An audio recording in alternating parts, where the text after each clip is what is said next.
Hello, everyone. Thank you for joining us today for this virtual field day for University of California Waste Recycling, Healthy Soils, and Nematode Control Projects. I'm Ruihong Zhang.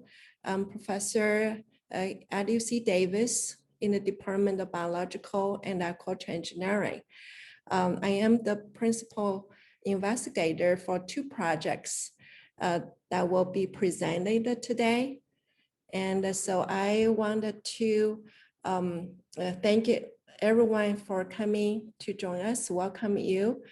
And so today's research that will be presented are conducted by the researchers from two UC campuses, UC Davis and UC Riverside. And I wanted to acknowledge and thank the sponsors for the research that will be presented today. California Department of Food and Agriculture, California Dairy Research Foundation, and Almond Board of California. Wanted to thank our research sponsors for providing the support and also guidance for our research activities.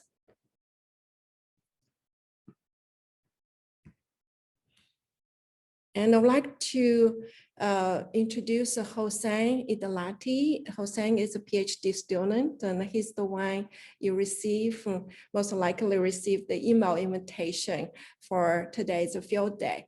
And I wanted to thank Hossein for organizing this field day, and also other members who worked with us in organizing this field day.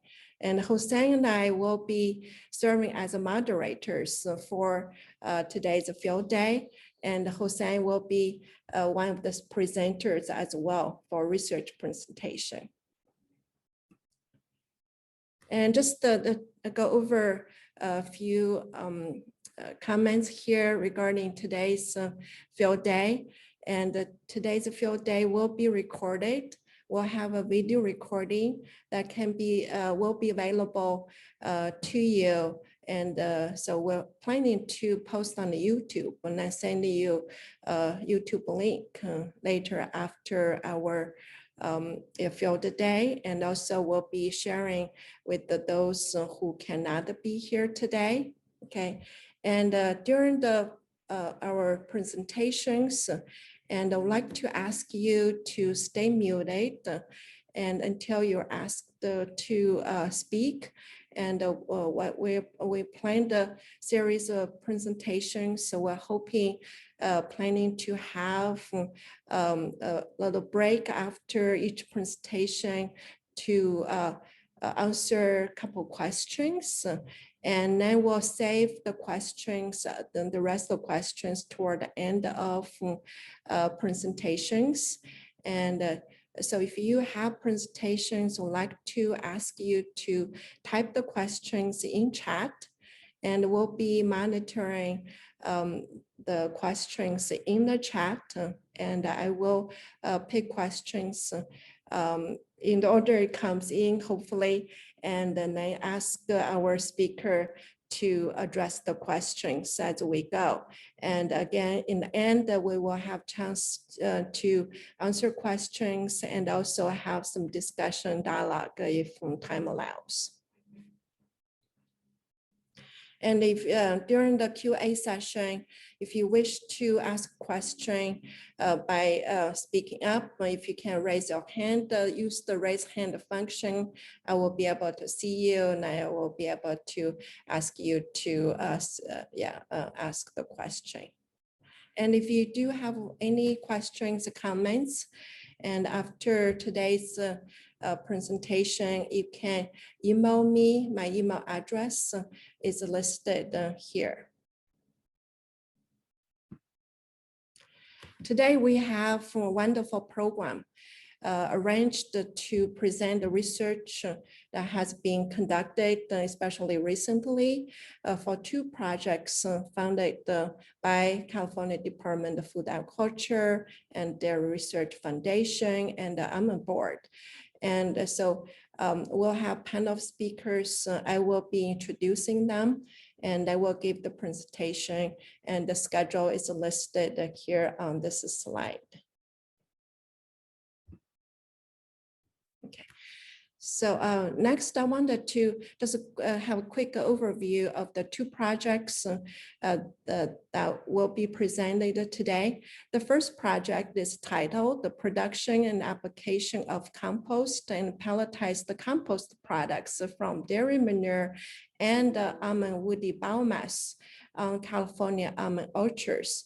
This is a project actually has two projects involved and funded by CDFA and the California Research Foundation and Almond Board of California. And the goal for this research is to collect the manure and also woody biomass. In this case, it's sticks, twigs available as a byproduct from almond processors.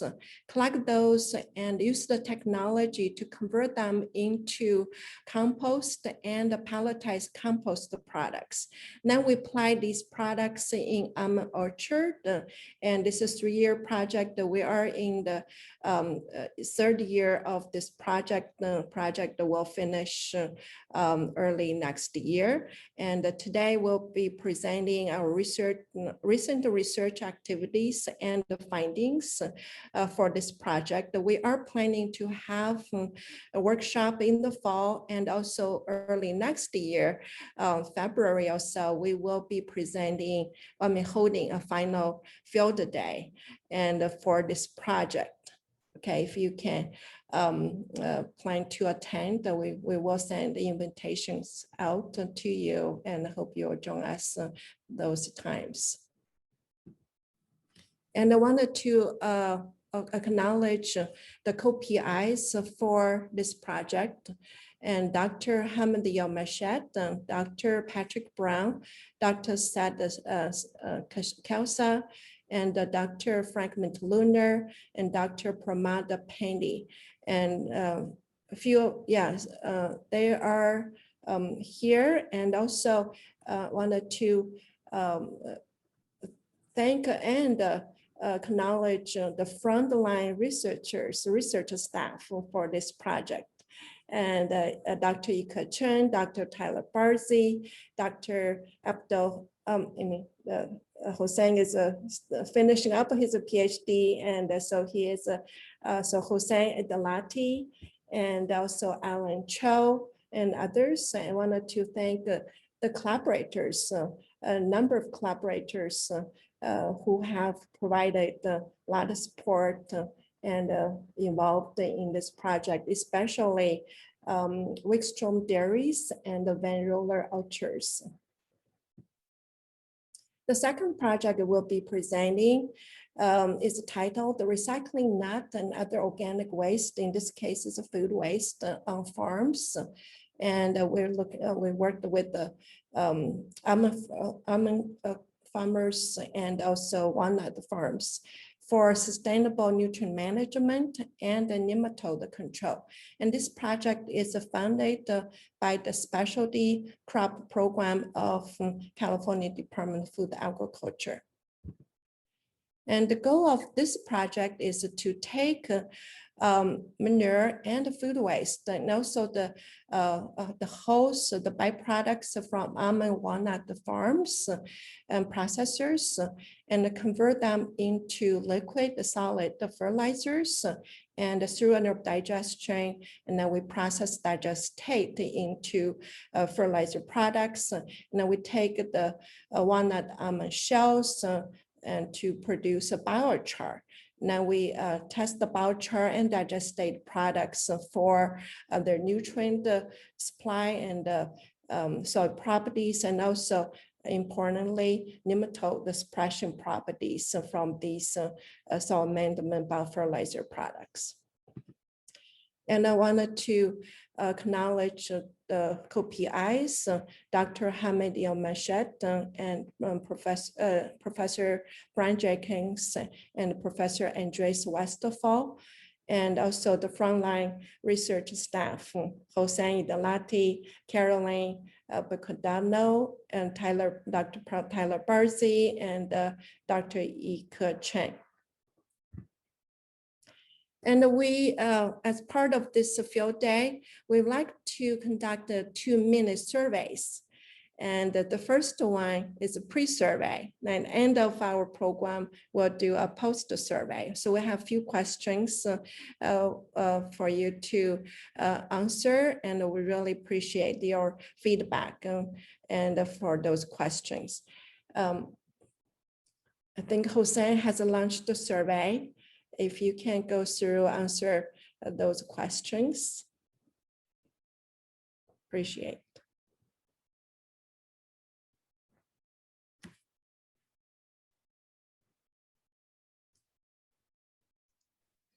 It went away after about 10 seconds.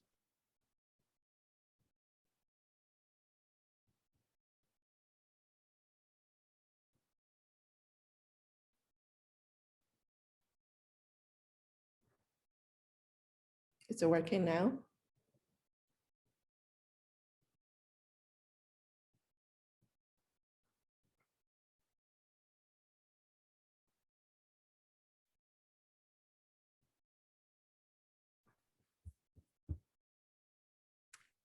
Thank you for responding. It looks like we're getting some results in now.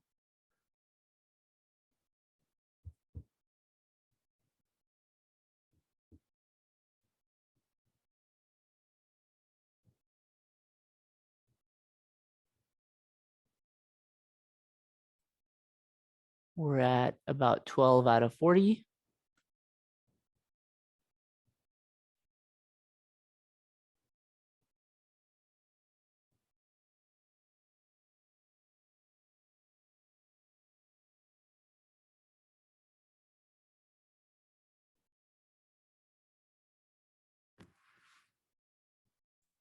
We're halfway there. I think I'll give it another minute. Excellent. Thank you.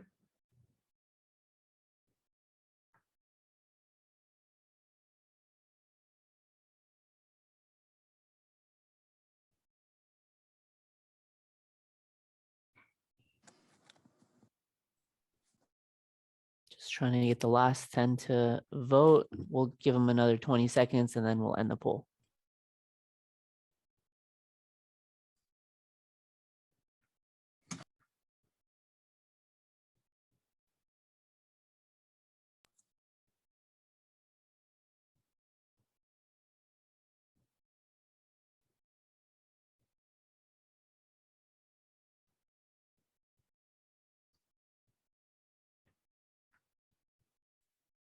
Okay, it looks like that's it. We're gonna end the poll now.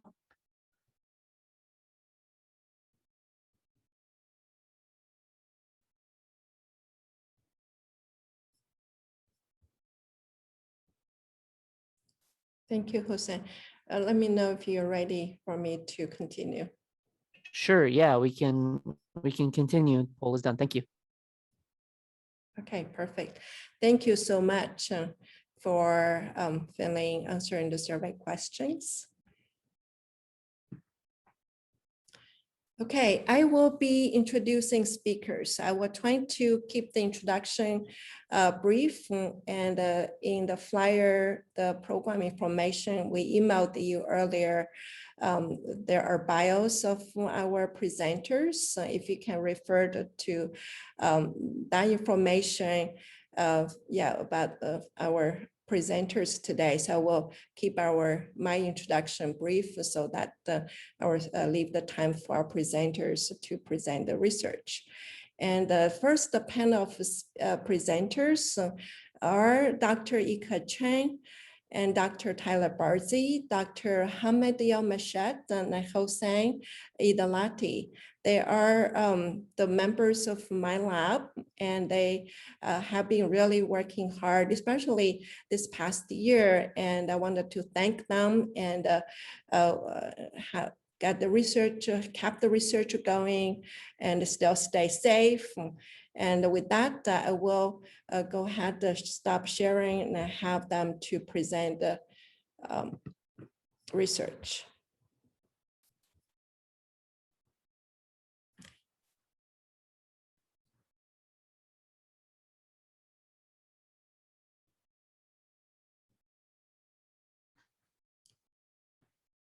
The first presenter is Dr. Yike Chen.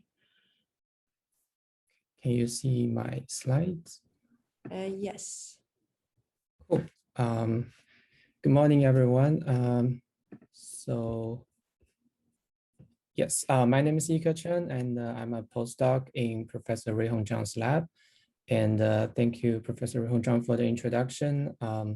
So in the first research presentation section, we want to introduce some of the technologies that we used in both our projects for material processing and product development. So those technologies are commercially available and can be easily applied in, actually they have already been applied in a lot of, in both dairy and almond industries. So the first technology that we want to introduce is the composting technology.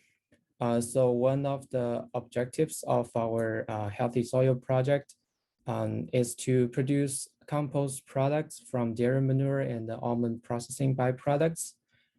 So as we know, currently the almond industry is providing shells and hulls as a feed additive for the dairy industry. So we are trying to close this almond dairy sustainable circle by producing compost products from dairy manure and apply it back to the almond orchards for almond production. So in addition, we also want to incorporate some almond processing byproducts, for example, the sticks and twigs with dairy manure, and to see the effects of these two materials in the final compost product. So first of all, what is composting?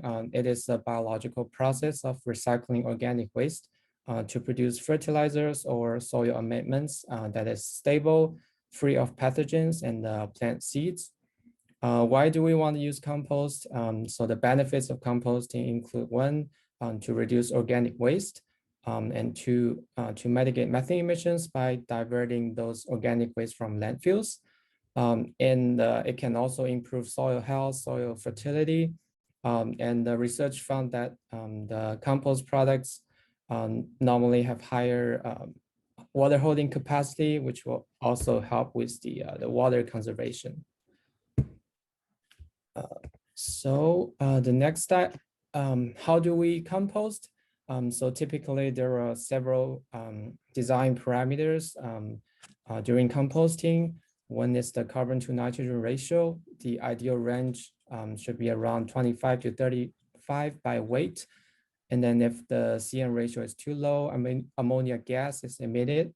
And if it's too high, then it could inhibit the microbial growth. And the moisture content should be around 40, the initial moisture content should be around 40 to 60%. And we want to keep the temperature above 55 degrees C in order to facilitate the biochemical reactions by the microbes and also kill the pathogens. And normally the pH of a compost is around neutral pH. So in our study, we used two materials. One is the fine solids separated from the flesh manure, and the size of those fine solids was between 0.5 millimeter and 3 millimeters. And in addition, we also incorporate some sticks and twigs from a almond processor. As you can see from the picture on the right, that's Hossein and the farm manager talking next to a huge hill of sticks and twigs, which is a problem for the almond processors. So there are basically two treatments in this research project. One is to compost the fine solids only. The other treatment is the mixture of the fine solids and the sticks and twigs. So these pictures shows how we set up the piles on the dairy farm. So first we load the raw materials into side dump, and we kept tracking the weight of the materials. And then we create the piles. We first estimate the length of each pile, and then we dump the materials within this length. And also for the mixture of manure and woody biomass from almond processors, we dump the sticks and twigs first, and then cover it with the manure solids.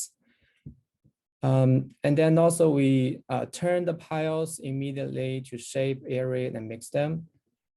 So this is how we set up those piles on the dairy farm. And also we measure the temperature and the mass balance, calculate the mass balance of the piles over 10 weeks of composting. So how we measure the temperature is we divide the piles into 4 sections evenly. And also, so in the picture here, the green lines are the midpoint of each section. So we install a ambient sensor, ambient temperature sensor in the middle of the pile, which is the gray line showing here. Also, the temperature sensors are inserted halfway into the piles at the intersection of the red-green lines here showing here. So it's the mid of each section, and the temperature sensors are inserted to the middle, the halfway of this pile. So normally the height of each pile is around 3 to 4 feet, and the length around 100 to 120 feet. We went to the farm every week to turn the piles, to mix the materials, and measure the length, width, and height and angle of repose and the bulk density of the piles in order to calculate the mass, to estimate mass of the pile. In addition, we also take samples for laboratory analysis, for example, the TS and VS after the windrows were turned. So here are some pictures of the temperature sensors we used on the farm and how we install them. So we monitor the compost temperature, ambient and pile internal temperatures during active composting. So this is the Hobo temperature sensor we used. This is the ambient temperature sensor, which is installed right above the pile. And then this is the internal sensor, temperature sensor that we insert into the piles. So this is the second year of composting production. So as you can see from the figures here, the temperature of the windrow achieved between 60 to 70 degrees C in the first 4 weeks. And then the gray and the green lines here are basically the edges of the composting piles. And then those temperatures at those edges decrease significantly after week 5. And you can also see the drops in those graphs. The drops in the temperature basically occurred at turning events. So we took the temperature sensors out before we turned the piles. So in addition, we also measure the mass balances. So we measure the compost windrow dimensions and bulk densities to determine the mass and moisture changes during active composting. Those pictures just shows how we measure the dimensions of the piles as well as the bulk density. So the figures on the right side shows the moisture content, the change of the moisture content over time during the second year composting process. So you can see the moisture content decreased from around 55% and 72% to around 25 to 30%, which is ideal for our next step pelletization process. And the wet solids decreased from 70 to like 82,000 pounds to 20 and 32,000 pounds. So with that, I just want to summarize what we did in terms of the composting process. We did a 2-year composting experiments. We measured temperature and dimensions and mass balances of the composting piles. We successfully produced the compost with dairy manure and also manure with sticks and twigs from almond processors. And we send those products to the lab, and all of those products were pathogen free. So Hossein will talk more about the compost application and pelletization. But with that, I'm gonna turn it over to Tyler to talk about the digestate production. Thanks. Thank you very much, Ike. Our next presenter is Dr. Tyler Barzy. Tyler received his PhD a year ago at UC Davis, and he worked as postdoc in my lab until a month ago. And he moved to University of Kentucky, and he is a assistant professor at the University of Kentucky in the Department of Biosystems of Agricultural Engineering. Tyler, thank you for being with us today. Yeah, thank you so much, Professor Zhang, for the introduction. Yeah, so I'm going to talk today about some work that I clearly didn't do here at University of Kentucky. So I'm talking to you all from Lexington, Kentucky today. But all this work was done at California during my time there. And I just wanted to talk about the processing of anaerobic digestate for enhanced agricultural applications, because this work comes up in these two projects that we're discussing today. And you can see some of the background to the production of these products that were used in the field day today. Okay, so just a brief background on anaerobic digestion and digestate for those that aren't familiar. So anaerobic digestion is similar to what Iko was talking about with the composting there, but it's in a completely different environment, an anaerobic environment, where the microbes are still relying on them to break down the organic matter. And differently from composting, we make a valuable gas with anaerobic digestion composed of about 60% methane, 40% carbon dioxide. And it is a valuable source of renewable energy. And at the same time, you produce this product called digestate, which is just the liquid that comes out of the anaerobic digester. When I think of anaerobic digestion and digestate, I'm always thinking about this diagram. I use this since I think my first year in 2014 at UC Davis, of a circular bioeconomy kind of concept and circulating wastes in productive ways. All right, so the digestate is what I'm going to focus on here, and it's got a lot of applications. It's this black liquid that's got some solids and particles in there. But all of the nutrients that come into an anaerobic digester essentially come out in the digestate, because the anaerobic digestion is really about transforming the carbon mainly. So the digestate can be used as a biofertilizer, and I'll talk about that part in my talk here. But then the second bullet there about nematode suppressant is topic of discussion for one of the projects today. But also you can use it as a biomaterial feedstock, kind of a precursor for other types of biomaterials.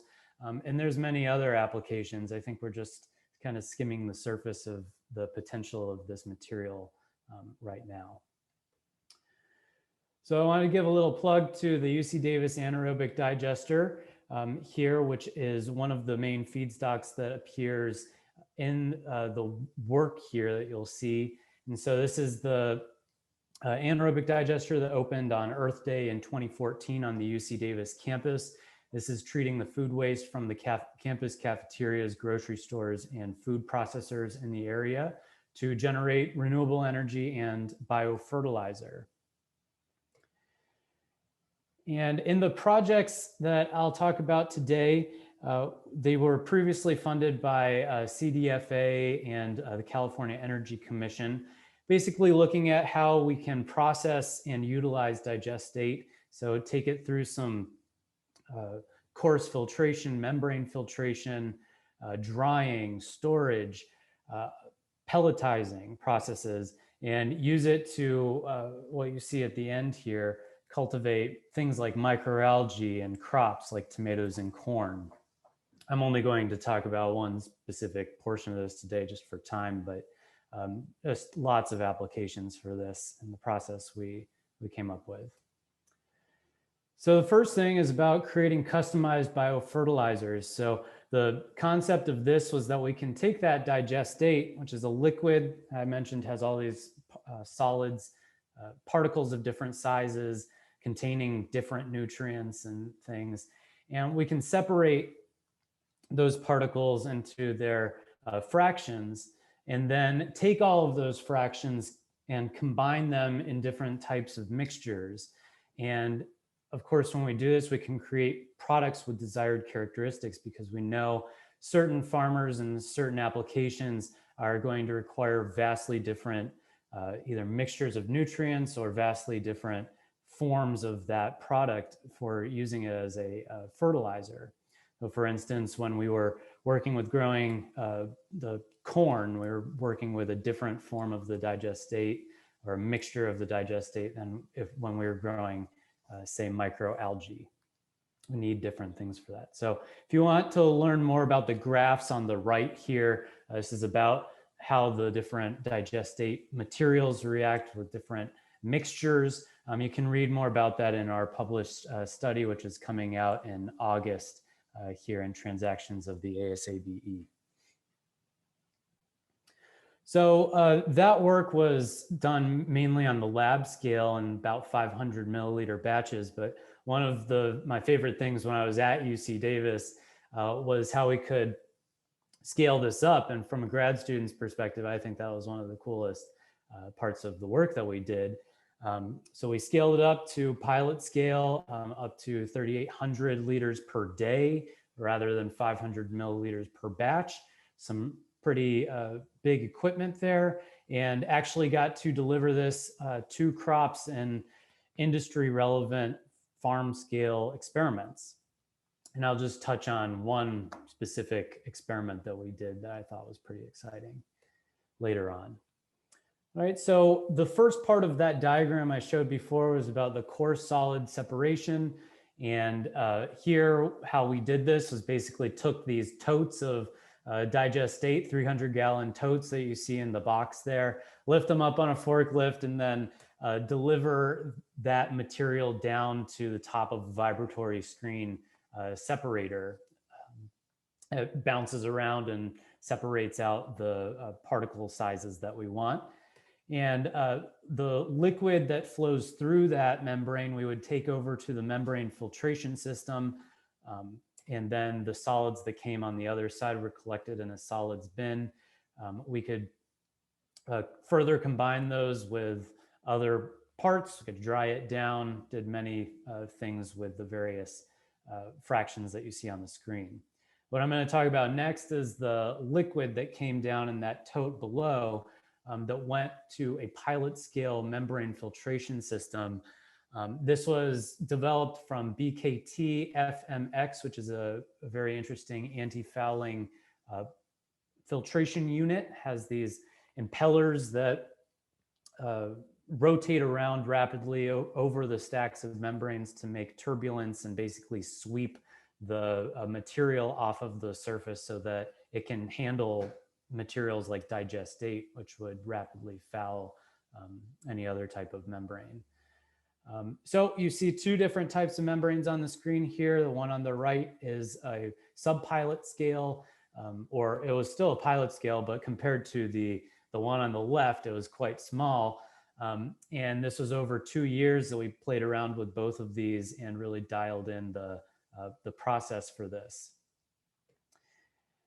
And then actually one of the concentrate from that membrane process really loaded in nutrients, nitrogen and phosphorus particularly. And we did take that and dried it down into this form.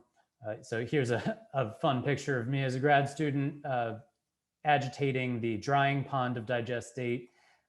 Then we got this solid material, put it through mills and pelletizer equipments, and you have this really nice final pellet product at the end. It's a very nice fertilizer product. And you'll hear a lot about pellets in later talks. And we looked at the nutrient compositions of these materials, and I don't want to go through the whole table here, but wanted to just point your attention to the pellets over here. Have about 4 to 5% nitrogen on a wet basis, which is good from a farmer's perspective. Also a lot of organic matter and phosphorus, potassium in that product as well. And the liquid products that we produced are mainly very mineralized forms of nitrogen. So you'll notice that between the nitrogen and the ammonium nitrogen, there's very little difference for both of these because that's where most of the form of nitrogen is. So it's really just superfood for the crops there with the nutrients and the micronutrients there. So we did use these materials in farm scale experiments, and I just wanted to talk about my favorite one with tomato plants, and just see some differences in qualitative pictures that we took here with this top row of our biofertilizers versus no fertilizer, negative control, and a mineral or synthetic fertilizer positive control, excuse me. And I just love looking at this picture and seeing the real robust green canopies that we got with those biofertilizers. And it wasn't just the canopy. We also saw that we had similar or greater yields and quality obtained with these tomatoes than the mineral controls. And I point you just to these two graphs in the boxes. If you look at FWC and DMP, compare those to this UAN32 positive control, we'll see similar yields over here and also a very good performance in terms of the bricks or soluble solids in these tomatoes. So these are high quality fruits. All right, so just some main conclusions that I wanted you to take away from this were anaerobic digestion can create the renewable energy and digestate derived products. And these products have many applications and markets, and we're just skimming the surface of that currently. You'll hear some potential new markets from these projects later on in the field day. And we can transform the digestate into customized solid and liquid biofertilizer products, and they have excellent crop performance. And additional applications of these projects or these products will be discussed later on in the field day. So I just want to give you a sneak preview of how these were made. And with that, we'll turn it over to Professor Zhang to introduce the next speakers. Thank you very much. Thank you, Tyler. Appreciate. We can pause for a couple minutes if you have questions. I see questions, answers in the chat to everyone should be able to see them. So I will not repeat, but if you have quick questions, and this is a good time to ask Ike and Tyler before we proceed to next presentation. So do you have any questions? You can raise your hand. Use raise hand function. I can ask you to unmute yourself and ask questions. If not, then I will proceed. Oh, there's did someone raise hand? Okay, Ryan, do you want to unmute yourself and ask question? Hey there. Yeah, my question was regarding the pelletization. By pelletizing, you're making it easier to broadcast, I assume, but what's the cost per pound or per ton to pelletize? Because that's going to increase at the end of the day, the cost of the product itself. And why did you guys choose to pelletize versus doing just a broadcast of the raw material or the material that, before it was pelletized?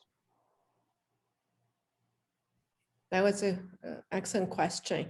And we will have a presentation, I believe Hossein, as part of his presentation, he's going to go over more details about the pelletization. However, and we can have some answers for your question now. Tyler, do you want to answer that question or Ike? Sure, I can answer about just touch on some economics for you, Ryan. So we do have a big economic analysis study, and I'd be happy to share that with you. It was a chapter of my dissertation regarding the pelletizing of various scales for this digestate or compost material. It does add some costs, but relative to other things that you saw in my presentation, it's relatively minor compared to things like membrane separation and drying processes. So compared to those, milling and pelletizing was not a very significant cost, but be happy to share more details with you on that after the call, Ryan. Thanks. Okay, thank you, Tyler. And we'll proceed to next presentation. And next presenter is Dr. Hamid Yilmashad. And Dr. Hamid is a full-time researcher working with me and other colleagues on campus. And Hamid, are you going to share? Yeah, it doesn't allow me. I'm not actually. Okay, Hassan is going there. Okay, thank you. Okay. Hassan. Thank you. So good morning, everyone. Thank you, Professor Zhang, for the introduction. The topic that I'm going actually to talk about today is biochar production. For our presentation here is just a very basic information. Start with biochar production, why we are producing biochar, and how can biochar fit into this kind of a scope of these two projects. Excuse me, Hamid, can you pause for a moment? I see there's two larger and small slides. Can we make into presentation mode? Yeah, Hussein, could you do this from your end, please?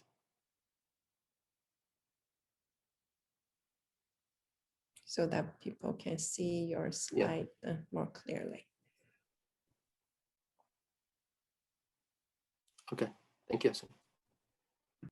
And how can this biochar fit into the scope of this top project? The idea to include biochar was to pelletize this biochar with food waste and the manure digestate, so we can have more carbon sources that can be sequestered into the soils. And at the same time, we can dispose or we can manage some other waste like the almond shells and walnut shells and other biomass material. So what is biochar exactly? Biochar is a product, carbon product produced from pyrolysis process that is high temperature treatment of biomass under anaerobic, basically in the absence of oxygen or with minimal amount of oxygen in the range of 300 to 1000 degrees C. And as we can see from this chart here, that this is a pyrolyzer, material comes in, and during pyrolysis, some heat are produced, of course, that can be used to sustain the system, and some oil material, bio oil, also produced. This is about maybe 50% that can be used for energy source. And we have also some kind of biochar. This is basically our interest for today. The biochar, again, is this black stuff that is carbon material that is in your hand side on the top. And this pyrolysis or this pyrolyzer can go from a rudimentary system like this basic one that is a kiln type of pyrolyzer, or can be very sophisticated system like the one in the bottom here with more control and with more energy captioning systems that can be used for other purposes. For the kernel type of stuff, this very simple system that can be applied on farms with any, basically it's very elastic system, very simple, and it can be used by farmers with any amount of bio waste that they have. And also the drawback of this one that they can actually collect the energy that produced from the system. Next one, please. Okay, so what are the feedstocks that can be used for biochar? Basically, all organic material can be used, especially for the dry material. Like today, we are interested in the almond shell that is shown above. If we look at this fruit here, we can find 3 parts: the kernel inside the fruit, and covered by the shells, and then the outer layer is the hulls. So basically, our interest is the shells, the middle layer of the fruit of the nuts. It can also in the bottom here. This is the walnut shells. It's similar actually to the almond shell in the top. And besides this shells, it can also biochar can be produced from other material like straws, bagasse, or any other dry material. For our California production of almond and walnuts, this is about 1 million dry ton per year. This is actually a huge amount of waste. Basically, they are used as bedding in some farms, or can be used also for bioenergy production in some of the pyrolysis system in the states. Next one, please.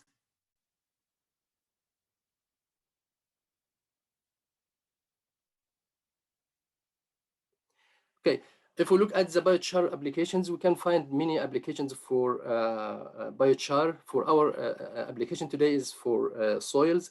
And why we use biochar for soils is it can actually enhance the properties of soils, and it can enhance the water holding capacity.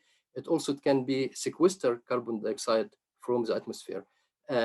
Besides this soil application, we have other applications for filters, for example, for water or for air, to purify this kind of resources from maybe heavy metals or from ammonia or from other contaminants. For biochar, for the soils in the top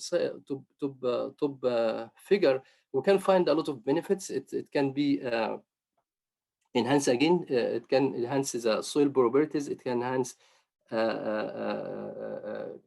water holding capacity, for example, cation exchange capacity. Beside the pH, also it can be adjust the pH of the soils. It can also be used to absorb some kind of heavy metals. Sometimes some people actually use biochar to absorb lead, for example, from soils. So this is very huge application. However, many literature may have some kind of contradictory result, but the more trend is biochar is very beneficial for soils and for other applications, as I mentioned in this scheme. Next one, please. Okay, so the properties of biochar depending on several factors. Among them is a feedstock. For example, if we have material rich in cellulose or lignin, it can behave differently under the pyrolysis, and also it can produce different structure or different properties of the biochar. For example, here, if we look at the conditions and how it can affect this properties, for example, the pH or chemical composition and CN ratio, among others. So if we look at the picture on the right, so the higher the temperature, we can find some kind of ash increased, pH increased, and pore size and the surface area increased. So basically, the more the heat we have, the more actually surface area. Why? Sometimes actually this kind of structure, if we look at the material that it's composed from cellulose and lignin, the more actually we remove the alkyl groups from the material, it's exposed to the more this lignin structures that can actually contribute to the more aliphatic cyclic compounds. It's basically this has higher surface area compared with other compound. Also for the pH, for example, under low temperature, we can find that pyrolysis can produce some kind of phenolic compounds or acids that can actually contribute to the lower pH under lower temperatures. However, if we have this kind of higher temperatures, this kind of intermediate like the phenolic or acids can be volatile or can be consumed actually in the reaction, and in this case, we expect actually the pH also increased, or sometimes also due to the alkaline metals also that have higher pH. So basically, it can also stay in the biochar and contribute to the higher pH under higher temperature. Again, also, if we look at the other side of the picture here, we can find the lower the temperature, we can have higher yield of biochar. This is basically also important because if we are concerned about producing a biochar, of course, we are interested in the yield, but also at the same time, we are interested in the properties and how can these properties be used to fulfill our objective for soil applications. Next one, please. For example, here, this is the properties of biochar produced from almond shells. This is basically a literature study that we found some people actually produce this biochar. And here, this is basically the same trend that I mentioned before. The more actually, the higher the temperature, the higher carbon content in the biochar, and also the higher total surface area and higher pH. And of course, again, the lower cation exchange capacity with higher temperatures.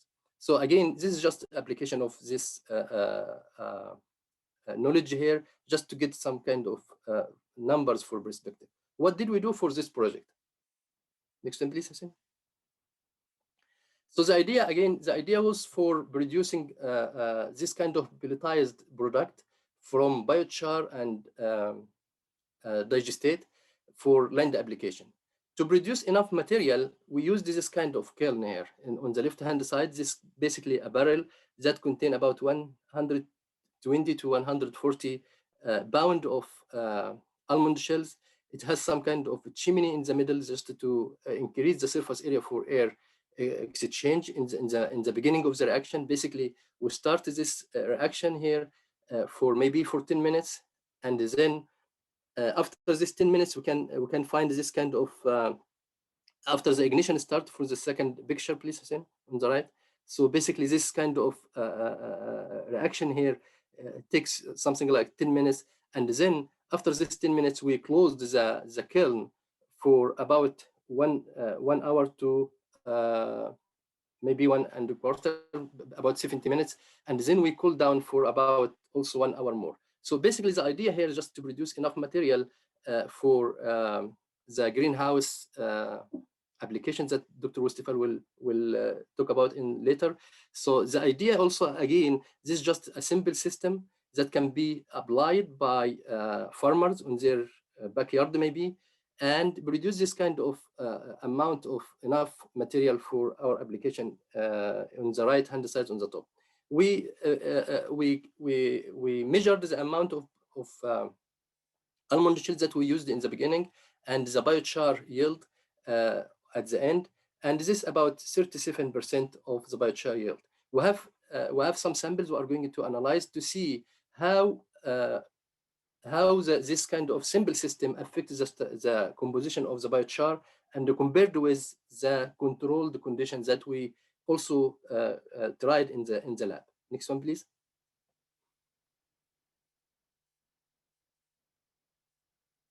So the last part for this presentation is the laboratory scale production of biochar. So what we used actually in this experiment, we used some kind of furnace, muffle furnace. This is on the picture on the left-hand side, on the bottom here. The furnace cavity here has some thermocouple in the back. We used this kind of box from a steel box to put a certain amount of almond shells, and we inserted this thermocouple inside the shells to record the temperature over time. And we put the box, we flushed the cavity of the furnace for about 5 to 10 minutes with nitrogen to keep the atmosphere as anaerobic or free of oxygen. And then we kept actually the material to be heated for different temperature on the table here from 300 to 750, and for different time from 30 minutes to 90 minutes.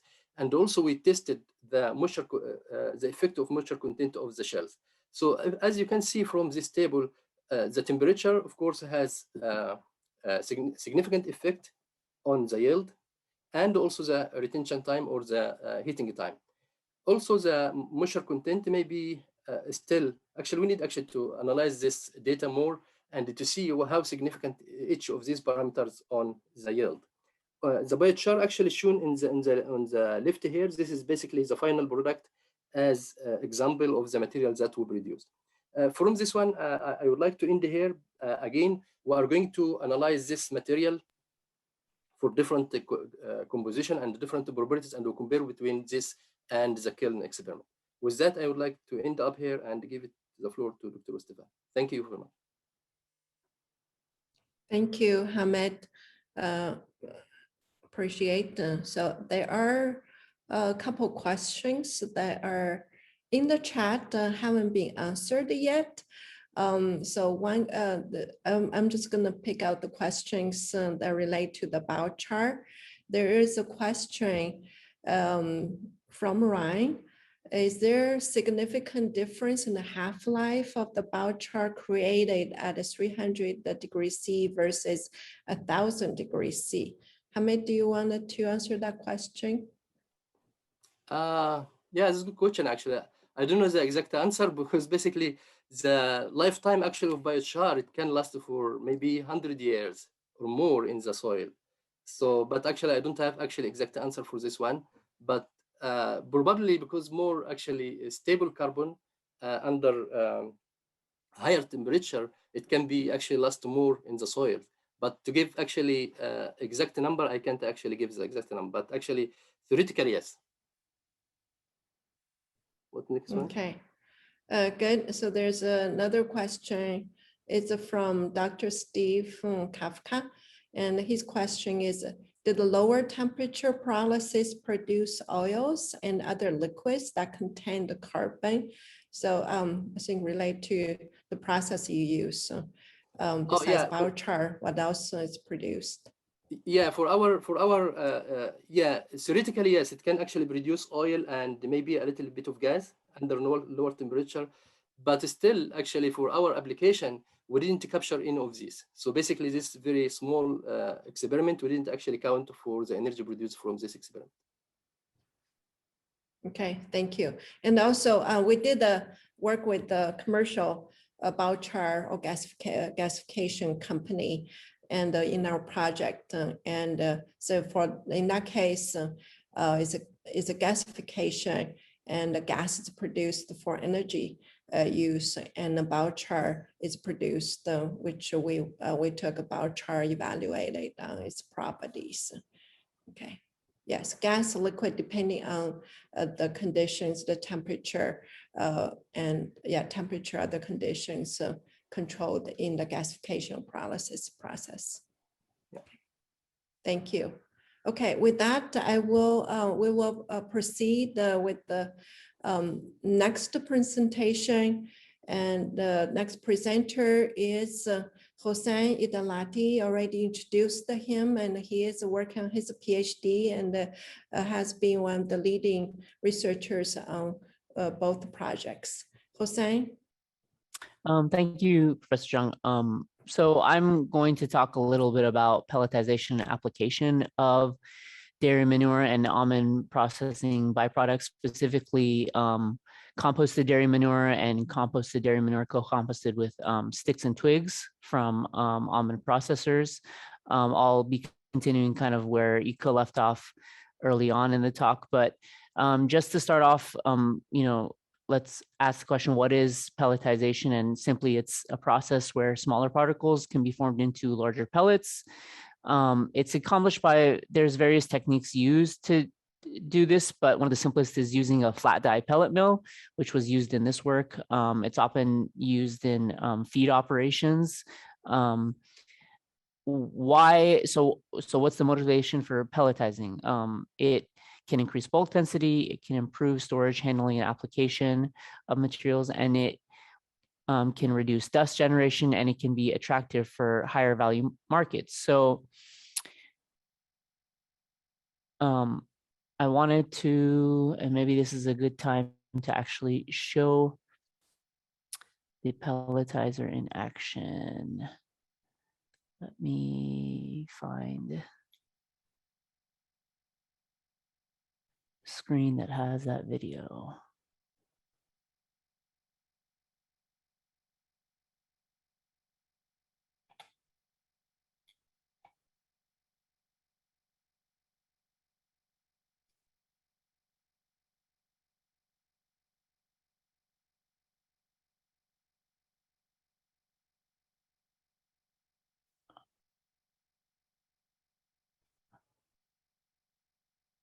Okay, so hopefully everyone can see the video.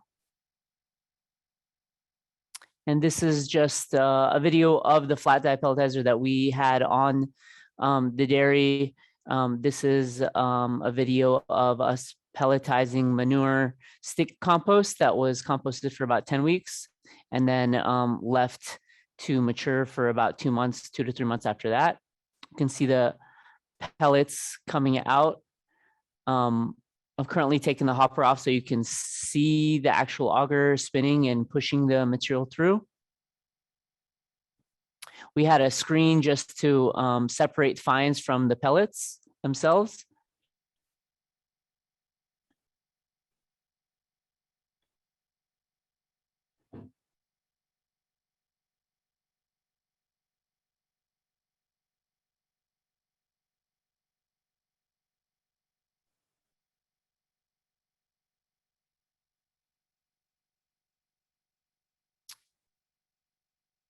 Okay, thank you. Let me get back to my presentation.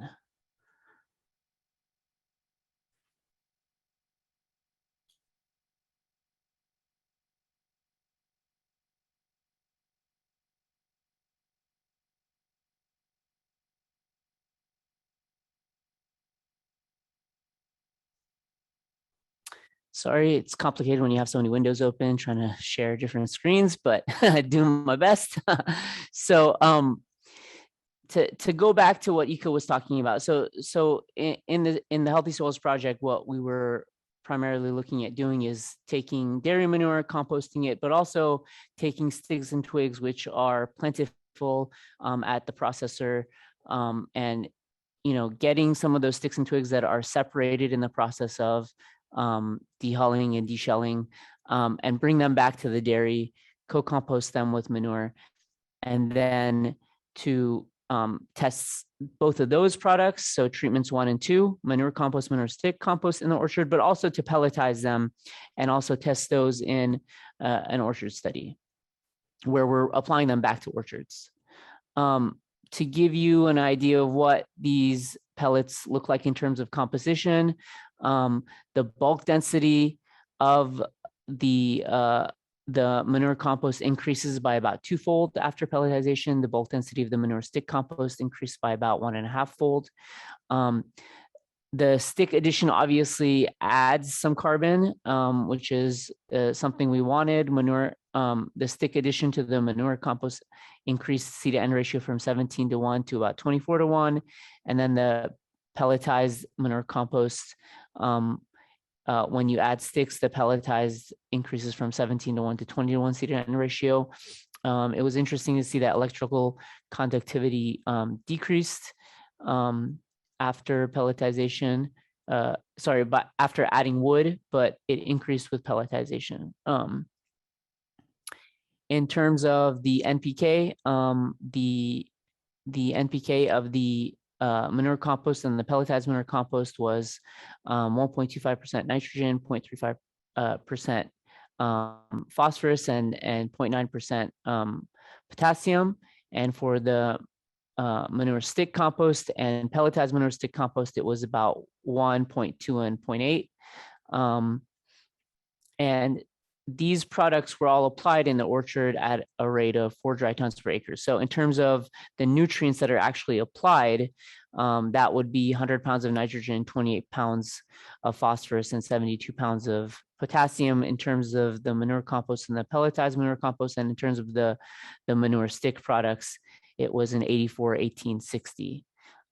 That's the nutrients that we're adding in addition to the carbon that we're adding to the soil.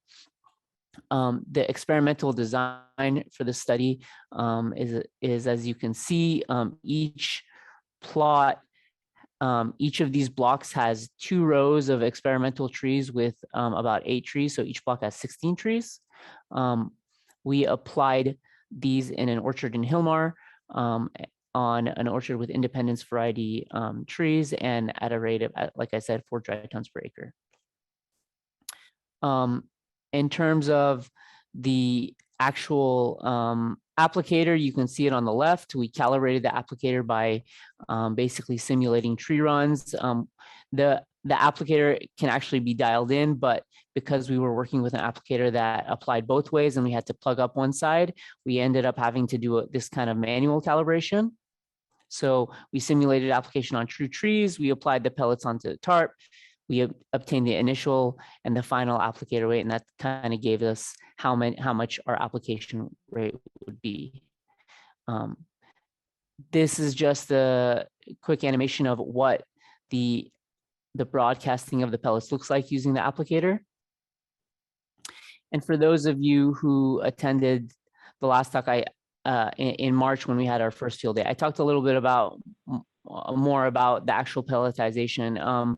We've done pelletizing with Digestate. We've done pelletizing with Digestate and Biochar, and with that we found that the initial moisture content of the input feedstock can be anywhere between 10 and 15%. But we found with the dairy manure, it seems to pelletize better at a higher moisture content, 25 to 35%, which we really think is probably because of sand. The 2 animations here on the left, you can see the composted manure application on the berm, and on the right, you can see pelletized compost manure application.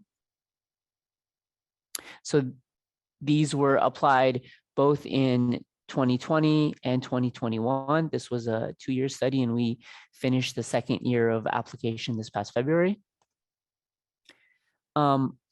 In terms of one of the questions that we wanted to ask this year was, what is the distribution of different amendments on the berm by the applicator? And we kind of designed a plate experiment. I really want to thank Daniel Rivers from UCANR, who really helped design this. I noticed his name wasn't in one of the project personnel, but he helped a lot.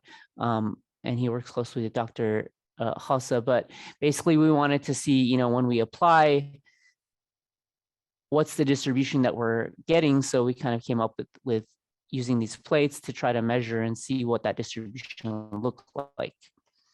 When we tried that with the pellets, we found that pellets kind of bounce off the plates. They're harder, obviously, so that wasn't as successful, which made us switch to tins. Again, this was the genius of Daniel Rivers, that he had those tins with him, and we tried that out, and it worked really well. So they were useful because they had a higher lip and they would kind of catch the pellets. And so we actually measured the distribution of the compost using the plate method, and we measured the distribution of the pellets using the tin method. This was the first time we tried it, so it was all really a first go, and it was kind of cool. The results that we saw the pellets kind of had a more narrow distribution over the center. We also had to increase the speed of the spinners. If you take a look at this applicator, there's spinners. So the material goes onto a conveyor belt. It goes onto a conveyor belt before it goes onto the spinner that spins around and kind of flings the material. And so for the pellets, we had to decrease the speed a little bit. Otherwise, we were getting really broad application, even as far as the next row.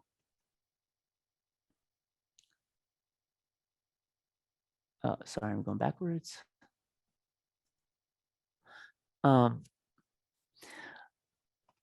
So once we did that, the second question we wanted to ask is, once we're applying these amendments, what is the residual amendment left in the field versus what's incorporated in the soil by the time we harvest? And so this is an ongoing question, and how we kind of try to address this question is we place litter rings that, again, were provided by Dan and Dr. Halsa on the berm, and we tried to mimic the amount of pellets that we or amendments that we added into the different litter rings in an amount that would be similar to the distribution that we were finding.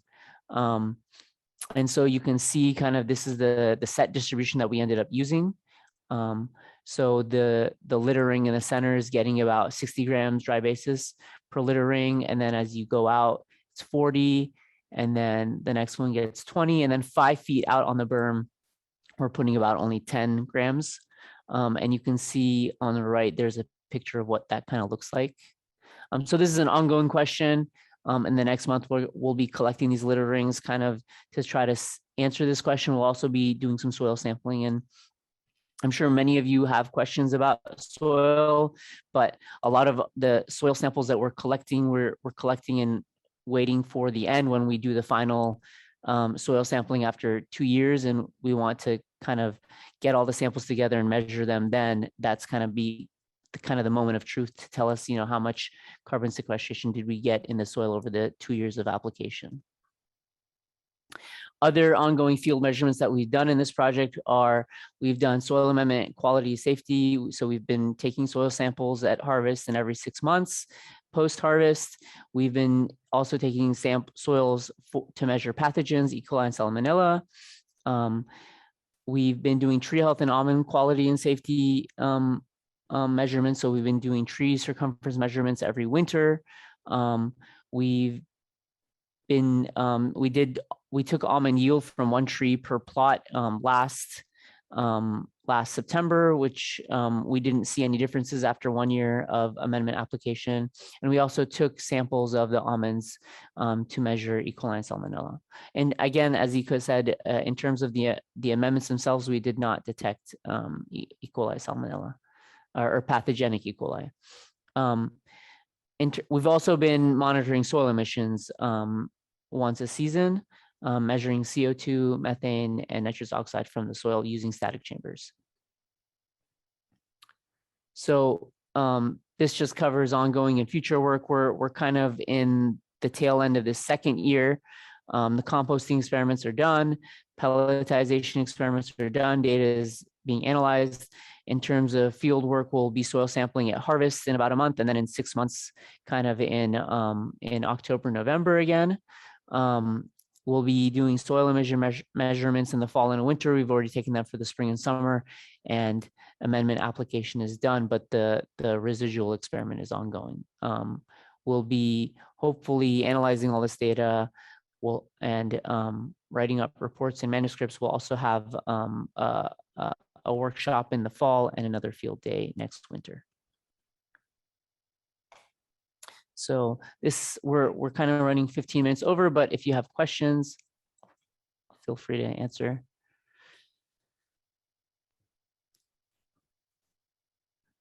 Thank you so much, Hossein. I see Ryan. Yeah, please, if I see you have question in the chat as well, please ask. Thanks for doing the work on this. Did you guys look at, it looked like it was a no-till application. Did you look at the differences between whether it's incorporated versus whether it's just spread on the surface in terms of the residual that's left at the end of the season? No, we didn't do any tilling. It was just broadcast on the surface of the orchard. And the unfortunate part with that is that, at the end of the season, when they end up harvesting, a lot of the field is kind of clean. So, these amendments, you obviously want to apply as early as possible, so they get the most amount of time to be on the ground and to break down. But maybe off-ground harvesting would be kind of a better approach, because you could keep these amendments on the orchard for longer. Especially the pellets seem to stay around for much longer than the comp.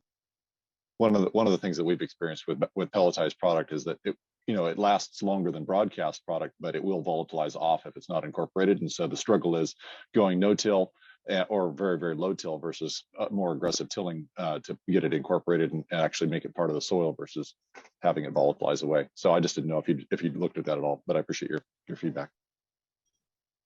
Thank you. I wasn't aware. Do you mean in terms of the ammonia volatilizing from the pellets or just other nutrients? I would say mostly ammonia when you're looking at the nitrogen side, but it's an area that we're experimenting with in terms of cover crop and trying to get it reincorporated, increasing the carbon content. And so when you have it on the surface, and especially lower water usage, it's difficult to get it to actually go into the soil compared to if you do a very thin layer of incorporation. But I just didn't know if you'd studied the differences on those, because that's an area that definitely could use some more attention, I think. Thank you. Thank you. Thanks for the comments. Question. Great, thank you, Ryan, and good points. Different types of application, even different type of irrigation. So doctors we worked in had spray irrigation. Now we'll be interested in studying how we can use these products in the drip irrigation as well. And incorporation into soil versus the surface application. Those are, that's variable we needed to study. Thank you. Okay, and also there was a question about the, I believe from JP, how did we measure the emissions from composting operation? VOC emissions, ammonia emissions, and the answer to that question, no, we did not measure the emissions from the composting operations we did for this, for our project. Certainly there's some emissions and could be measured, but our focus was to produce the compost that go into next processes, pelletization and land application. Okay, and I'm going to proceed to our next presentation. Wanted to introduce Professor and Dr. Andres Westphal. Andres, are you ready to? Okay, good. Dr. Westphal is an associate professor at UC Riverside, and he works at the Kearney Agricultural Research Extension Center. He's an expert in nutrient management and nematode control management for various crops. And with that, Dr. Westphal, this is your floor. Thank you very much, Ruihong, for the introduction. My name is Andreas Westphal. I'm extension nematologist at the Kearney Ag Center, housed in the Department of Nematology at UC Riverside. My assignment at Kearney is the work on nematode diseases of perennial crops. And today I have the pleasure to share some information that was mostly generated by Caroline Eberlein, my postdoctoral researcher, while she was in my program. But before we get into the research, let's talk about what nematodes even are and why they are damaging to our crops. How can we measure nematode suppression if we suspect that some of our materials may be helpful for that? And what are the limitations for the use of Digestate or Biochar as soil amendments? Nematodes are microscopic roundworms. That means they are very tiny animals that live in the soil and in the roots that we are concerned about. Plant parasitic nematodes do obtain plant nutrients from their hosts. They have different ways to infect the plant and to obtain those nutrients. They are obligate parasites. That means they do need a live plant to complete their life cycle. And yes, in many cases, the nematodes we are interested in California are infecting plant roots. But be aware that there are also other plant parasitic nematodes that can infect above ground plant parts. For example, in the foliage industry of the ornamental branches, there are some nematodes that can distort those above ground symptoms. Also in other crops, there may be different nematode species. Plant parasitic nematodes overall are just a portion of all the nematodes known. There are also many beneficial nematodes in this world, but that's the topic of yet another talk. How do they infect host plant roots? In the super infected roots, you can see from the upper left-hand corner some nematodes, the so-called root knot nematodes or Myllodogyne, that infect host plant roots. Here, only the infected stages of the nematode are mobile, move through the soil and infect the host plant root.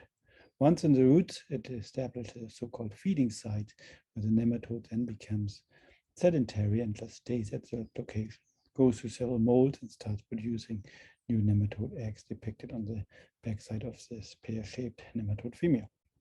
In response to this infection, the plant creates more root tissue around the nematode, which then leads to the name-giving galls or knots.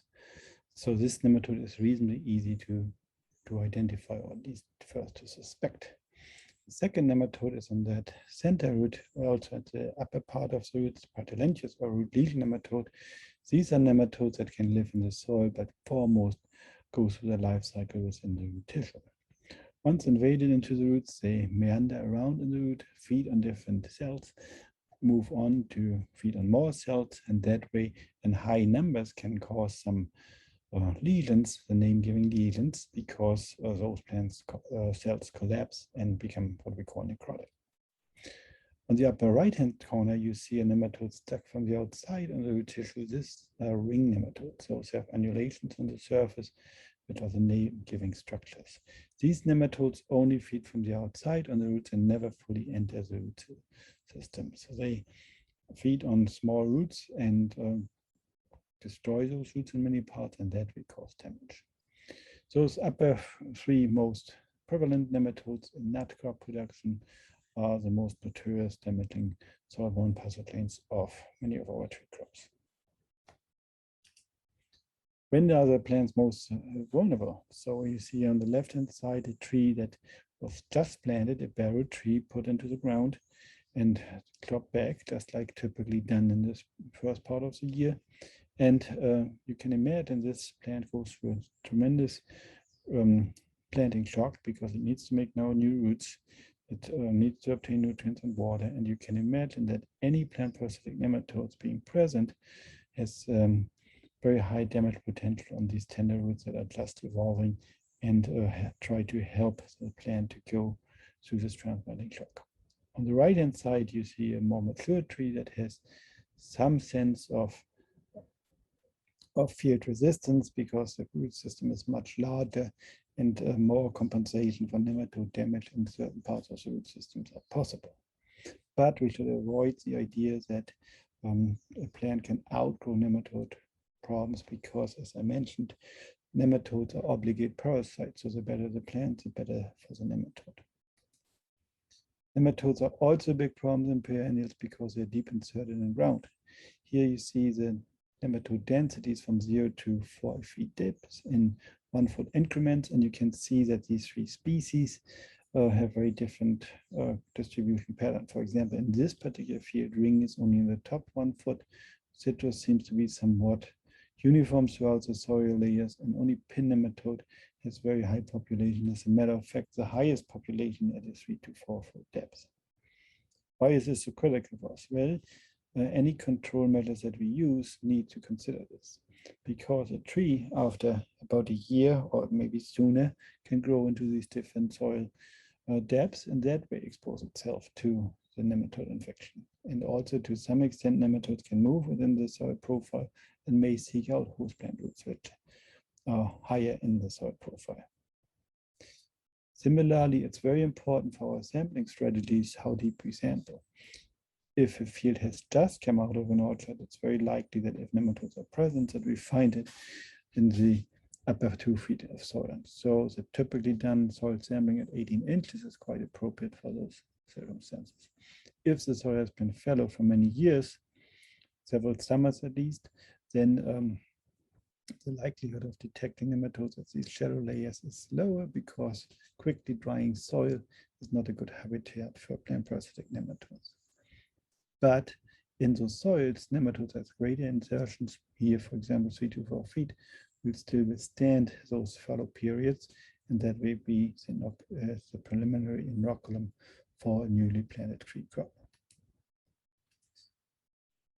We started this project on Digestate based on my findings in Germany, where we found that Digestates foremost based on corn silage over in Germany was nematode suppressive. We detected that in this sense that in microplot experiments, we treated soil with different amounts of digestate. These are no digestate is half the rate of the common fertilizer requirements of the crop, fertilizer requirement, and double that amount. And then we planted sugar beet seeds into these plots and after emergence of the plants, took out seedlings from these plots.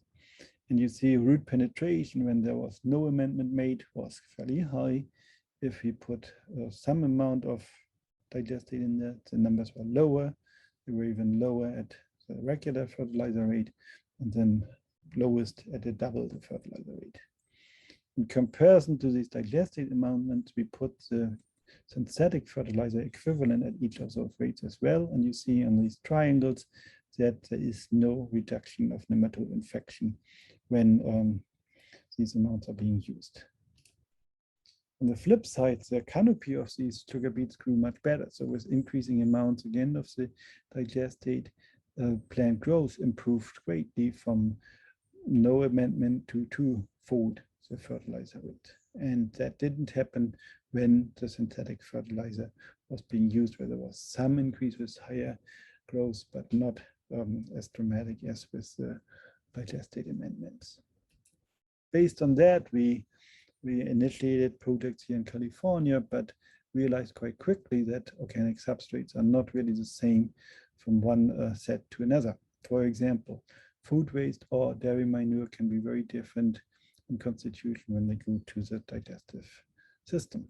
Also, substrates that belong to the same class, meaning food waste, can vary over time because at different times of the year, different amounts of certain residues may be available for anaerobic digestion. And so with that in mind, we realized very quickly that we do need a quality control tool to determine if all these digestates classified as food waste digestate or dairy manure digestate had nematode suppressive potential.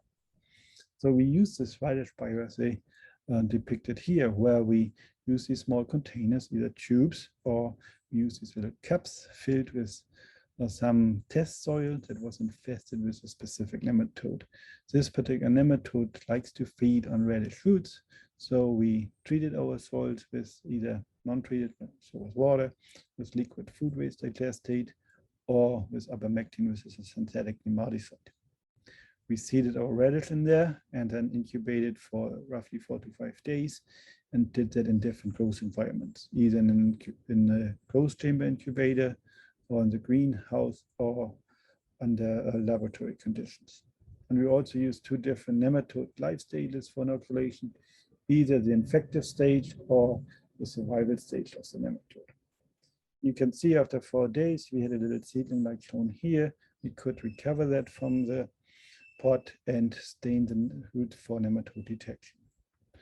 When we did that, we could find the nematode juveniles that had invaded into the roots, indicated by the yellow arrow here. You see this snake-like pink structure that is a nematode that has invaded into the root. We could count those, and for that matter determine the nematode suppressive potential of the different treatments that we had applied. We found in all 3 growth environments, in the growth chamber, in the greenhouse, and in the lab, that nematode penetration was the highest after water treatment, was median after food waste permeate amendment, and was lowest when the synthetic nematicide was being used. But for sure, in all those growth environments, the digestate was capable of reducing nematode numbers that were able to invade into the roots. The same thing was true when we compared our growth container. It didn't really matter if we used cups or we used tubes. Either case, we could detect this nematode suppressive potential of the food waste permeate. And also, it didn't matter if we used cyst as inoculum, so the survival stage of the nematode, or if we used the infective stage called juveniles. In both cases, we could find the reduction of nematode numbers in the roots, and that way determine this material to be nematode suppressive. Moving on to another nematode system, just because confirmation is necessary, and also different nematode species will have different sensitivities to soil treatments. We use this watermelon bioassay with a nematode called root knot nematode that we entered into the different cones. In this system, we had our different nematode eggs in the cones, added our treatment solution, and then planted a watermelon seed to grow it for months under greenhouse conditions. And we did that for non-treated plots. We did that for non-treated cones that we also infested with nematodes, and then different digestates, some made from rice bran, either mesophilic or thermophilic, some from dairy manure, same processing conditions, and then different forms of food waste digestate. And also entered into this test biochar amendments to see how biochar and food waste concentrate would act together. And ultimately, as check, used our synthetic nematicide again to see how those different compounds would impact plant growth and nematode infections. Doing so, we measured the top dry rate after 5 weeks of incubation and saw that the non-treated control and the ivermectin treatment in both cases allowed for the highest watermelon top dry rate. Whereas food waste concentrate was also effective to allow for pretty strong watermelon growth. Because you also see in here, though, that biochar, and especially biochar plus food waste concentrate, had no top dry rate because the plants that literally died in the container never made it to a full plant.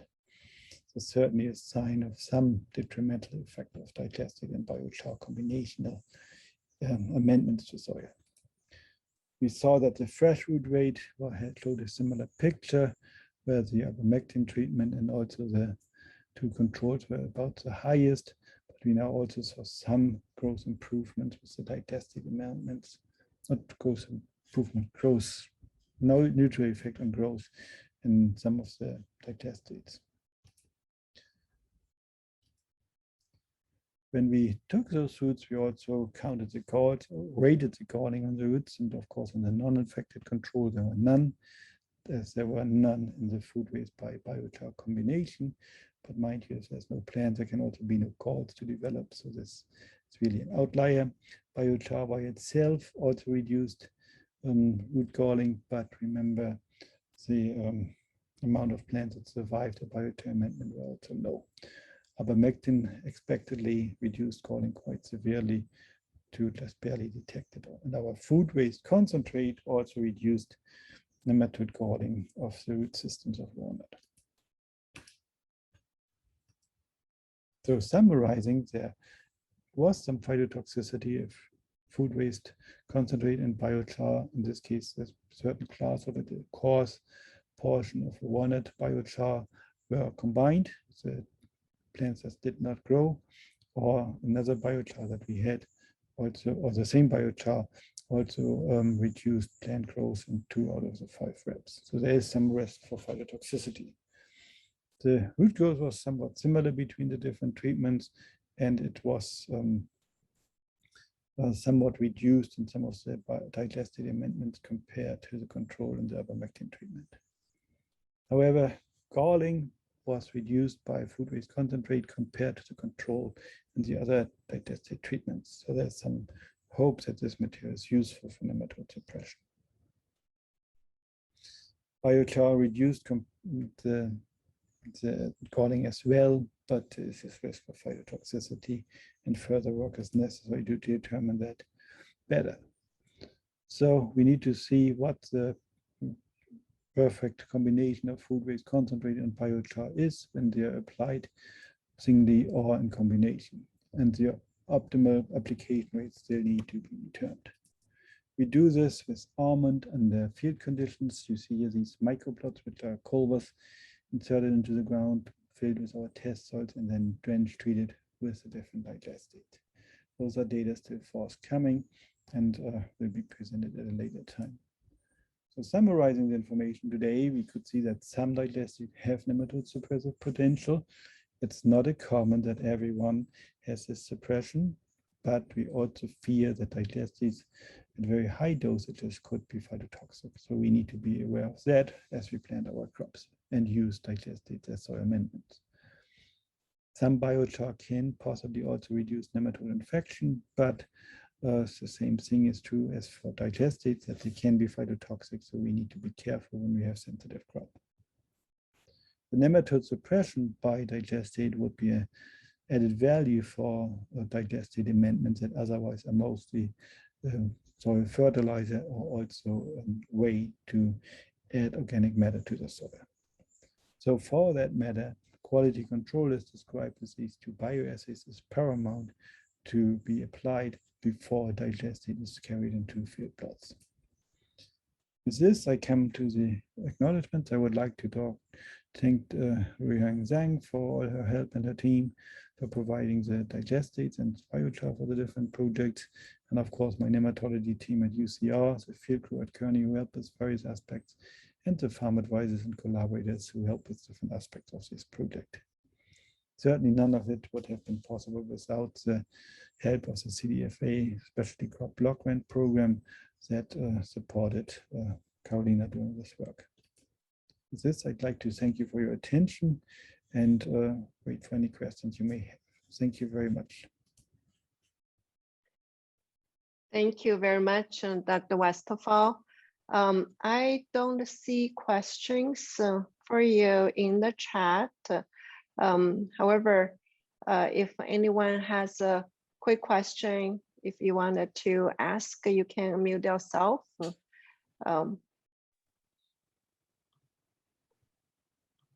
Otherwise, you can save from the questions toward the end.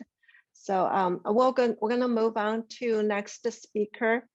Hossein, do you want to? Okay, in terms of share screen, good. Now, I'm going to introduce our next presenter, and Dr. Sat Darshan Khalsa.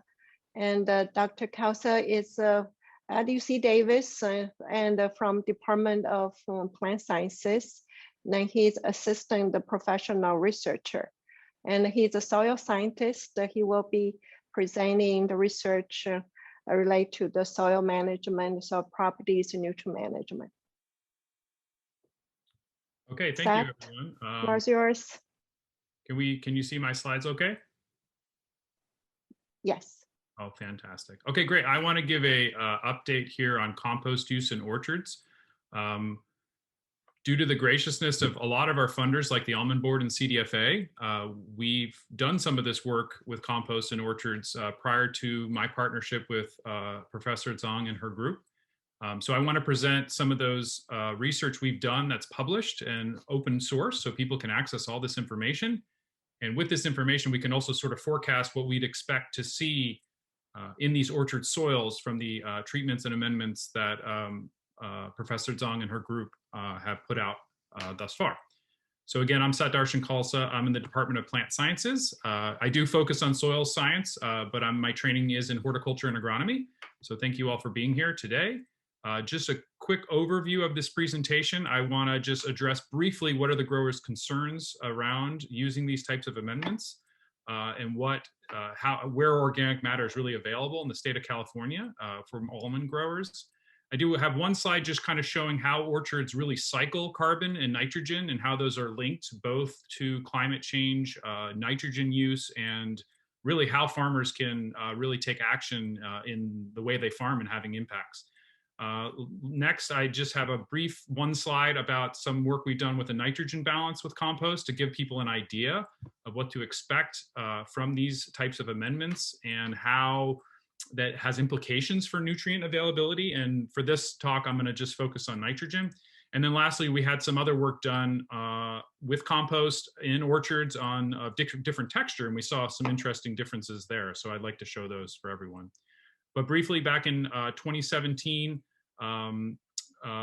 Dr. Patrick Brown and I did a survey in the state of California, and we looked at growers' concerns with using compost, and first and foremost was food safety. So it was really encouraging how this group really focused on food safety, making sure these are clean materials before they're applied to orchards. There's a lot we talked about surface application, and any contact with almonds during harvest is a concern. So we want to make sure that food safety is taken care of. After that, growers had some concerns about costs and logistics, which I think are being talked about and addressed further. And then in addition to that, there was concerns about nutrient availability. So people who actually use compost were actually more concerned about the availability of these nutrients. Quality and availability are important, and manure is a really big opportunity, especially in the San Joaquin Valley. It's accessible and abundant, basically with the proximity of dairies and orchards. And I was so excited to work on this project because Professor Zhang and her group had so much experience with the dairy industry, working with these materials and with orchards. And I'm happy to announce we have another project with FR and the US Net Zero Dairy Initiative, where we're going to be continuing this type of work, where we're looking at different dairy solids application on farm ground in California. And one of those sites is an almond orchard. So lastly, I just kind of want to touch on this before I present some of the compost results, is just this carbon balance in orchards. So this diagram I published last year, basically just showing all the interactions between carbon and nitrogen in an orchard. And as you can expect with any of these carbon and nitrogen cycles, it's fairly complex. But what we did find in that study is that the bottom line is that these orchards, when farmed intensively, producing yields up to 3,000 kernel pounds per acre, which is a good yield in California, there's net carbon storage in these orchards. And the majority of it is not actually coming from the wood. It's actually really coming from changes in soil organic matter. Now, the interesting fact in this study is this study actually didn't even have any compost application. It was just farming ground that used to be annual crops and transitioning it to perennial crops. And the fact that there was a mention by Mr. Ryan Fillmore about no tillage, et cetera. The benefits to orchards for storing carbon are coming from that no tillage. So if we're going to start thinking about incorporating compost and the like, we're going to have to think about trade-offs in carbon that might be lost from actually converting no-tilled ground to tillage. Now, I understand, Mr. Fillmore, you talked about very light disking in, and that might be an opportunity where we can find that balance of incorporating nutrients so we can get them in the soil from these amendments, but at the same time maintaining no tillage in such a way that we can keep that carbon in the soil. But the bottom line is, when you're farming perennial crops, permanent crops like orchards, we're storing carbon, and we were able to prove that over a 5-year experiment. That work transitioned to compost use in orchards research. This picture here is sort of a classic picture that you'd see in terms of how compost is being piled up on the berm underneath the irrigation system, where it can be wetted, it can decompose, and those nutrients can become available. There is some work where people are applying it in the middles if they're growing cover crops, but you can see that we have this really interesting canvas within orchards where we can do different types of soil health practices in different parts of the orchards, and they can create kind of different benefits. So our focus on compost has really been concentrating it on this berm. But there's lots of opportunities even in the alleyway for cover crops, maybe even applying biochar, other ways to build carbon in our soils. In short, we did a compost rate of 4 tons per acre. It's not that high. Actually, we went with a lower rate for that reason, because we wanted to continue this project over time. And you can see that our CDN ratios for what we tested, which was a composted manure from a dairy nearby, and the green waste compost were actually lower than some of the materials were used here. So in fact, we would expect higher nutrient availability, higher turnover. What are the implications for carbon storage? Those remain to be seen, but we hope to be reporting that in the next field day for this particular experiment we did with Dr. Zhang's group. This work I'm showing was done previous to that. The measurements we did, we looked at N release and from decomposition from the amendments. We tracked the nitrogen availability using resin cores, and we looked at the changes of total nitrogen in the soil organic matter over time. And we were able to recover that. Essentially, what we could find in the soil after it broke down was really kind of this sum of inorganic nitrogen and the changes in soil organic nitrogen. So what we found was really interesting. This was just recently published, and it should be open source as well, so people can access this information. But in general, the total nitrogen released from orchards can be up to 170 pounds of nitrogen. And because even when it was surface applied, between 75 to 85% of it is released. So it's not, though you might go out in your orchard and you see that, wow, where did all that compost go? It must have been volatilized. That actually isn't the case. We're actually being able to recover it later on. The net mineralization rates were very low, okay? Less than 10%, even with CDN ratios from 12 to 18. Again, what we used from these pelletized and compost from with Dr. Zhang's group is that those CDNs were even higher. So when you're expecting nitrogen to come from these materials within the season after you plant them, that might be something that you're not really going to get a whole lot of nitrogen from. because these net mineralization rates are low. Why? Because the CDN ratios are quite high, and also potentially because of surface application. Does that mean all the nitrogen is lost? No, that actually isn't the case. In fact, out of what we applied, up to 50 to 100, over 100% of what was applied was recovered in the soil organic matter. What does that mean? That means we're building our soil organic matter. This study was published over 1 year, where we just looked at what happened over a year. So what's going to start happening over multiple years over time sort of still remains to be seen. And hopefully we can reach some sort of steady state where we're starting to release nitrogen from compost that might have been applied many years ago, but we're also continuing to apply compost to maintain those levels of soil organic matter. In California, we're in these dry Mediterranean climate. We don't get frost during the wintertime. So what happens is a lot of times, there's active microbial activity going on all time, breaking down carbon. So if we were to say, apply the compost and then stop, chances are those soils would return back to the baseline within probably 3 years or 4 years after that. So if we want to find this balance between availability of nutrients and storing carbon, we have to start thinking about partnerships like what we're doing here with the dairy industry, where we can continue to apply organic matter to orchards over time and make it, let's say, a regular practices, just like when you fertigate your UAN32 or other fertilizers like spreading potash. So we got to start thinking about organic matter additions almost on a yearly or every other year basis. Just briefly, I want to touch on another study that we did. This was also recently published a couple months ago, also open source, so you can access it, and I'll have those references at the end for you. But basically, we saw in 2 different soils. One was a loam soil, an almond orchard, and one was a sand soil. And what we saw is in both soils, we saw increases in soil organic matter from the baseline, from where we started. The effect was greater on the loam, but it was still significant with the sand. So we still saw a significant effect on these really sandy soils. The effect of cation exchange capacity was different. So we did see a significant effect on the loam soil from the applications of compost. But when we looked at the sandy soil, we actually did not see an effect on cation exchange capacity. So that was kind of really something interesting that we found that was actually contrary to our original hypothesis. We kind of thought, well, we have a really sandy soil, let's add organic matter and increase CEC. In fact, we didn't see that was the case. But in the loam soil, this is in Riverbank and Stanislaus County area, and that's the orchards were about 10 minutes from each other. In that soil, we actually did see a significant effect on CEC, but not in the sandy soil. So the Von Ruler site is the site here. We're in partnership with Dr. Zhang's lab. It is a very sandy soil. So we're going to run a lot of these tests in February. This will be 2 years after. Indeed, what I'm showing here with Jocelyn Vila and the group at Merced that we work with, that is after 2 years. So we're really interested to see what's going to happen after 2 years at this site. And like I said, we're going to sample those soils in the fall of this year, and we're going to report very similar results and see what we find. And then we'll hope to report those results. I say January 2022 because I believe that'll be our next field day.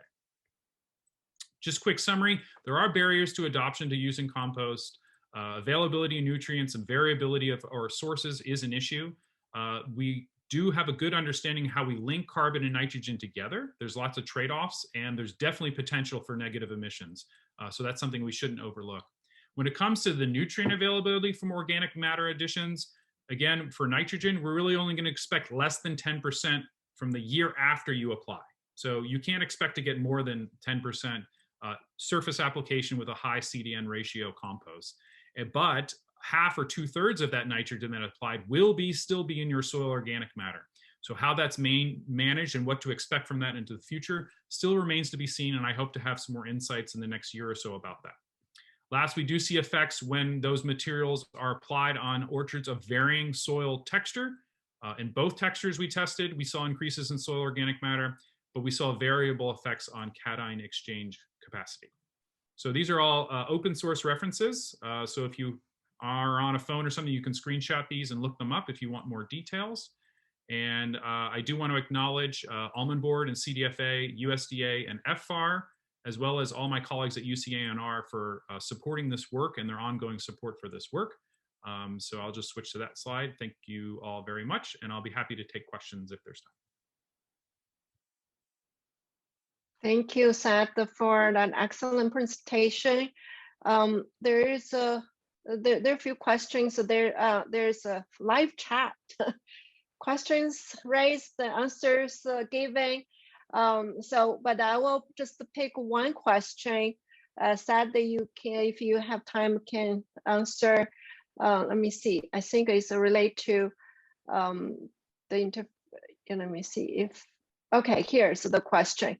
The application of compost. Does the application compost have any issue with the harvesting almonds on the ground? Yes, I was hoping the question would be asked. Indeed, yes. So, and that's the same. I think Ryan, you mentioned walnuts. Scanning your question. So we still have this issue. We have surface application because we have a no-till permanent crop, but we want to get organic matter into our soils, right? But surface application is the only opportunity we have because planting is every 20 years. So we have to rely on surface application. There's really no way around that unless we're going to start tilling these no-till soils again. And as an agronomist with soil science training, I would question the value of doing that for carbon. For nitrogen or getting nutrients, sure, till them up. You'll get all those nutrients pretty quickly. But what is that going to do to the carbon and soil health? That's to be questioned. So what we are running into, indeed, is that with surface application and food safety, we have interference with harvest. Now, in general, the size of the particles that are going to be picked up, let's say in an almond windrow, will be blown out. So they're not blown out in the harvesting machines, right? But so them contaminating, again, if it's clean, like Dr. Zhang's group here demonstrated, there shouldn't be a food safety issue with harvest. Now, if it's interfering with it, it's probably because the particle sizes are too big or you're using materials that have too large of a particle size. And that very well could be the basis that it's getting picked up. And this is why we have another grant with FR where we're looking at off-ground harvesting. And the benefit of off-ground harvesting is not only for all the other benefits that Almond Board talks about, reducing dust, reducing passes, et cetera, but if we're able to shake our trees, catch those almonds, and then dry them within the row without having the sweeping pass, that litter layer that now we got 75 to 85% of its value, we can try to squeeze literally another 5 to 15% of its value over time. And that comes for carbon, nutrients, water, whatever benefits you've been able to demonstrate. We have another paper that showed that compost, increase soil moisture and decrease tree water stress. So there's lots of benefits associated with using compost, but the harvest is an issue. And if you start hearing about off-ground harvesting, think about how that could also benefit your soil health because we then won't distribute that soil later over time. Okay, thank you so much. We'll move on to next presentation. If you have questions, please save those toward the end. So we have one more presentation to go. Erin, okay, so our next presenter is Erin Wickstrom from Wickstrom Dairies. And Erin is and him and his staff are truly partners for our research. He provided his farm as a research site and provided the material and the staff supporting our research. And it has been great pleasure working with Erin and his staff. And so I wanted to thank him and other industry collaborators, partners for our research. Okay, Erin, thanks, yours. This is an overview of our dairy in Homer, California, a fourth-generation dairy farmer, and we were founded in 1940, so we've had it for quite a while. Kind of a little bit, the last virtual field day we had, they talked about how over the past 8 years, we our cropping systems from traditional tillage to a strip tillage system for corn on the 1,000 acres of row crops that we grow. Also transitioned to no-till planting for our fall and winter forage crops. So during this process, we realized as we were triple cropping, wanted to add organic matter to that first soil. We did to invest in some more advanced manure management. Next slide, please.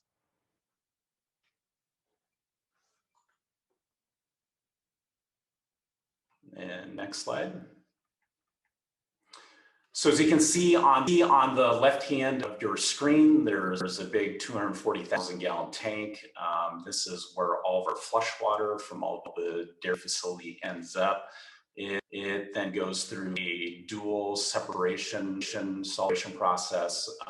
The first process removes a lot of the bigger fiber that we will then compost and use for bedding back in our freestall barns, and then the fine solids we will compost and then, spread on our row crop ground.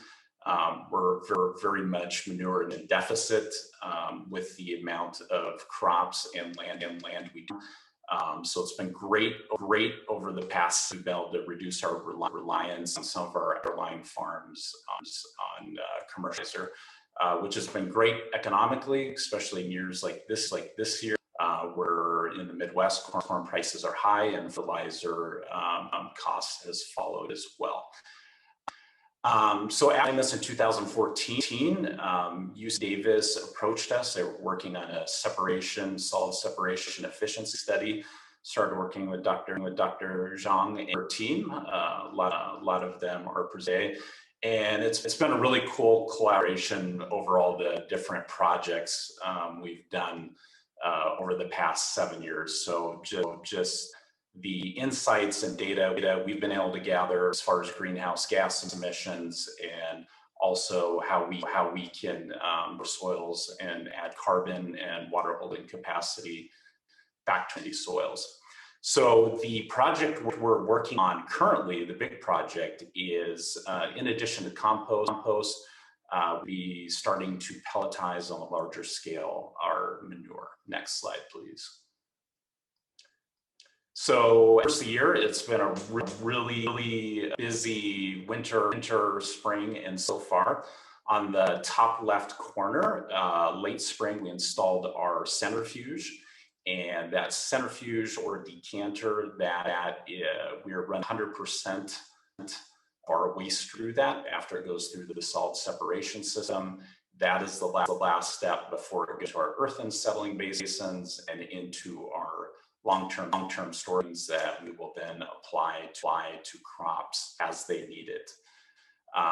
We've also added in an automated sand removal system. Just being on a dairy, having sandy soil, sand can affect a lot of these sensitive pieces of equipment. So the past 60 days, we've been commissioning that and have a very high level of sand removal currently.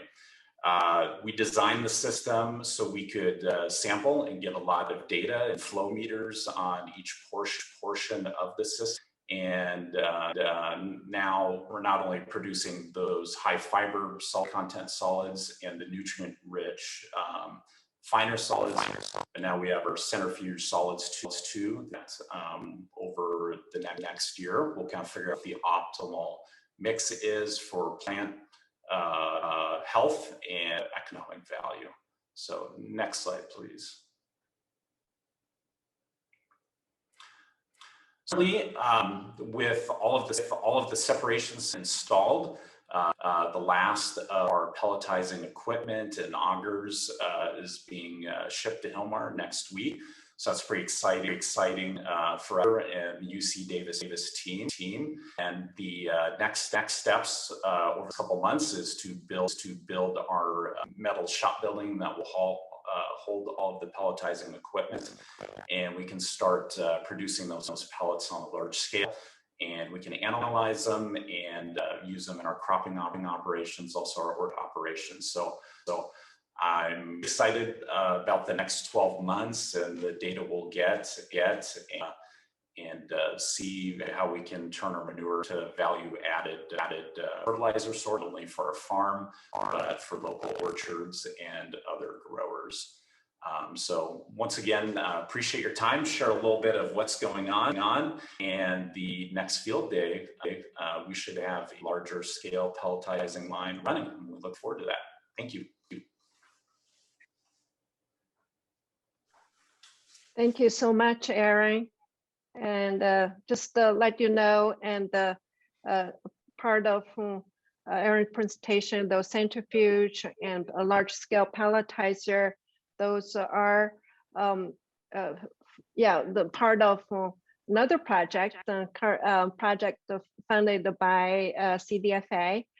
So we'll be our next field day, we will be including that part for that project as well, and show the performance of those equipment. Thank you, Aaron, for presenting those, as well as the projects we had worked with you. We have worked with you.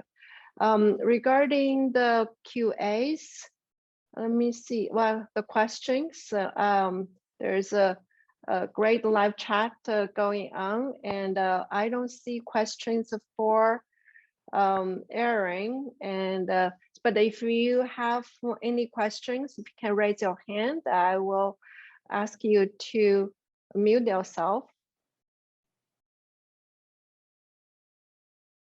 Any questions? Not. Thank you. I think let's see.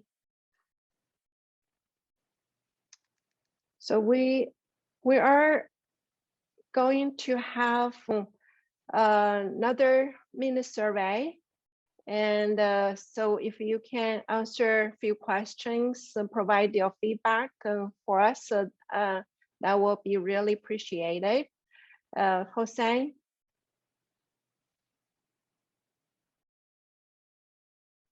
So I've launched the post survey.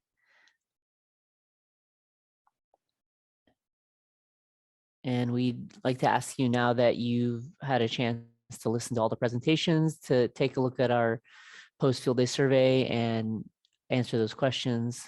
It'll provide us some valuable input about how this field day went, if we kind of hit our goals. I see people are starting to respond.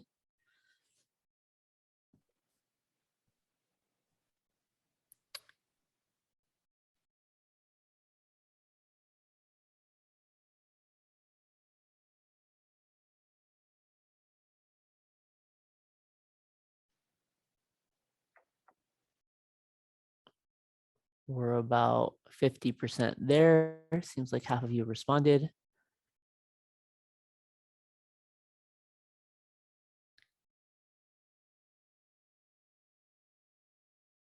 Give it another minute or so.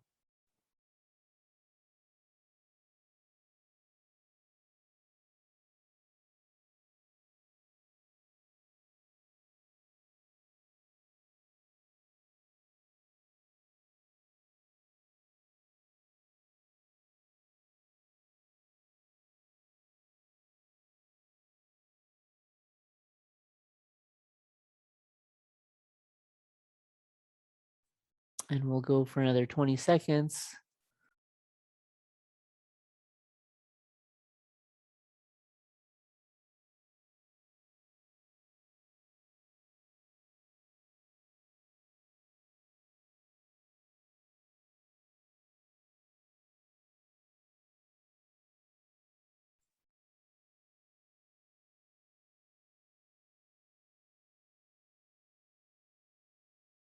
And I think we'll wrap it up. Thank you all for responding to the poll.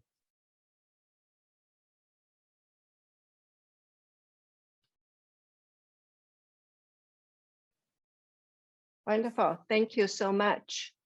And I wanted to, come to close to the end of our program. I wanted to thank all the presenters for the excellent presentations, and also all the researchers, collaborators, partners of our projects. And I wanted to thank you all for your contribution. And so also wanted to thank our sponsors again, California Department of Food and Agriculture, California Dairy Research Foundation, Almond Board of California, and also UC, University of California, UC Davis, and UC Riverside, and other supporters of our research. And as you saw, we for these projects, we take these leftovers and the byproducts from our agricultural food production and convert them into various high-value products: compost, digestate, and pelletize the biofertilizers, the liquid fertilizers. And then we bring them into the orchards, into other crops to provide the multiple benefits, nutrients, soil health. And also we did not present data on the greenhouse gas emission reduction. And so that's very important as well, and the carbon sequestration. So we need to continue, we will continue our research and development, also technology and the product commercialization, and really make impact by utilizing these valuable resources to create the economic, environmental, public health benefits. And often I say, for example, dairy manure is a really excellent commodity, valuable commodity with the nutrients and carbon and biodegradable, and also produce consistent year round. So one of those commodity, valuable commodity, not waste, it's commodity we need to find more uses and a better value for it.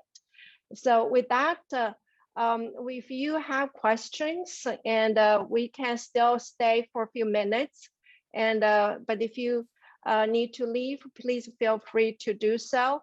And if you're not in a hurry to leave, I think our presenters are still here, and we can open the floor and have some questions answered, even have comments, or you wanted to make comments, have some discussion, and we can continue. Okay, I'm going to stop share so we can.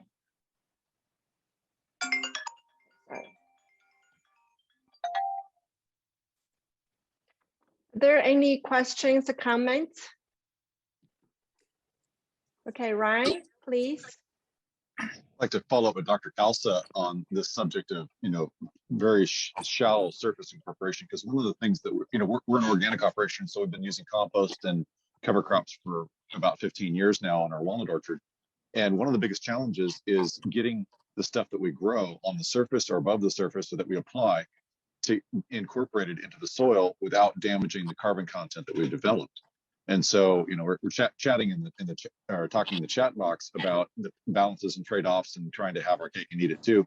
But, exploring this idea of where is the threshold where we start doing more damage to carbon after we, when we disturb the soil too deeply, but yet what advantages can we have for a very low level incorporation at the very surface to prevent the volatilization, and also to increase the speed that the cover crop might break down. So I'd appreciate if you have some time to talk about that a little bit further. Sure. I think your approach sounds very reasonable. There's a difference between short-term buildup in soil organic carbon, and there's research that Kate Scow and others showed from the long-term trials at Russell that they were able to build soil carbon down to like a meter or so, but that takes time, right? So if you're starting to build carbon at depth, then disturbing it on the surface is, again, it's a trade-off. If you're getting the nutrients you need to increase the productivity of the orchard, and I'm not talking about just walnuts, I'm talking about leaves and roots and everything, that also contributes to carbon. And that's what we measured in that first study from 2020, is that when you planted a permanent crop, it increased the carbon storage without compost. So I think what you're talking about is that you recognize that your crop, walnuts, is going to demand 30 pounds of nitrogen per thousand, or 28, I think the number is. So you're going to have to get nitrogen and potassium and other nutrients. And if you're organic, even more so through these amendments. So tillage in organic is a challenge, right? And there's also weeds that you deal with. So there will be trade-offs there, but I think as long as you're monitoring your soils and you're seeing that you're not reducing your soil organic matter, then I think this trade-off of putting some things out and trying to till it in is a good idea. But also doing it in a placement within the orchard so that you know that the roots are also going to access those nutrients that are going to break down fairly rapidly. And that's really important. And typically the roots will grow where the water is. And I think you said your flood. So you have a lot of roots growing all over. So you have opportunity there as well. So I think if you're monitoring what you're doing with the soil organic carbon, and you know that you're getting the yields that you're expecting, you're going to find that the trade-off is going to work for you. But again, orchard by orchard is a different decision. So, you know, in that regard, I hand it to growers and say, you're way better at those decision-making than I am. Well, we haven't done any tillage, you know, for about the past 15 years. We're considering it. That's why I wanted to emphasize, you know, it is a trade-off, and we realize that. But one of the biggest challenges earlier in the discussion was, you know, if you're adding composting and then you're sweeping and blowing it to the center for the harvest process, you know, does it increase the amount of effort? And the answer is yes, a little bit. It can be sorted out, like you said, unless you got really, really large particulate size on the compost itself. But it does add time because you do have to sweep that, and then you do have to redistribute it back across the orchard. Otherwise, you end up with a large windrow in the middle of the orchard. And so all of that factors in terms of how you keep it in the right spots and have it help the tree the best it can. Yeah, and I know in walnuts, you still, I don't know of alternatives because you have a closed shell that off-ground harvest isn't as much attention for food safety. So walnut on-ground harvest is probably kind of here to stay, I'm guessing. So for that reason, you are going to disturb a litter layer. And maybe in walnuts, you know, gentle incorporation might be the right way to get more of that carbon. Now, the trade-off of what would off-gas from tilling it in versus what you'd lose off where your roots are, those are kind of different types of trade-offs and different ways to think about it. But again, with monitoring, if you had the baseline of your soils and you can just monitor it over time, you see you'll be able to maintain your soil organic matter with a particular practice, I think that's the best way to go. Yeah, I think for walnuts, especially with a more closed shell than almonds, you're right. We're going to on the ground harvesting is going to be here for a while. The other challenge is that in terms of a particular orchard, you got a bell curve for ripening rates, and even with artificial aids on the conventional side, you're still looking at, you know, a multiple week ripening range for the earliest nut versus the latest nuts. And so you're going to have stuff falling on the ground anyway, and most farmers are going to be loath to leave those on the ground. Even with almonds, I think that's going to be a challenge because you're going to have a bell curve even on a single tree as to which nuts are ripe and which nuts are not. So unlike with pistachios where you can go through and shake 2 or 3 times, and you know you have a small enough tree that you can run a traditional prune or other type peach catching frame through, with walnuts, the tree size, canopy size is going to be such a challenge that, you know, I've seen some catching frame rigs out of China that are, you know, like wraparound, and we've seen some others over the years, but it really does take a very large rig to do a walnut tree. And then you also have potential of dead wood up in the trees that can come down and really do a number on the rig. So I'm interested in seeing what your results are over the next few years in almonds. Yeah, it's a challenge in walnuts. In almonds, most of the windfall happens when the harvest of the early variety is knocking the late variety onto the ground. So we might be able to early harvest nonpareil, but then have to still on-ground harvest Monterey or whatever the other pollinizer is.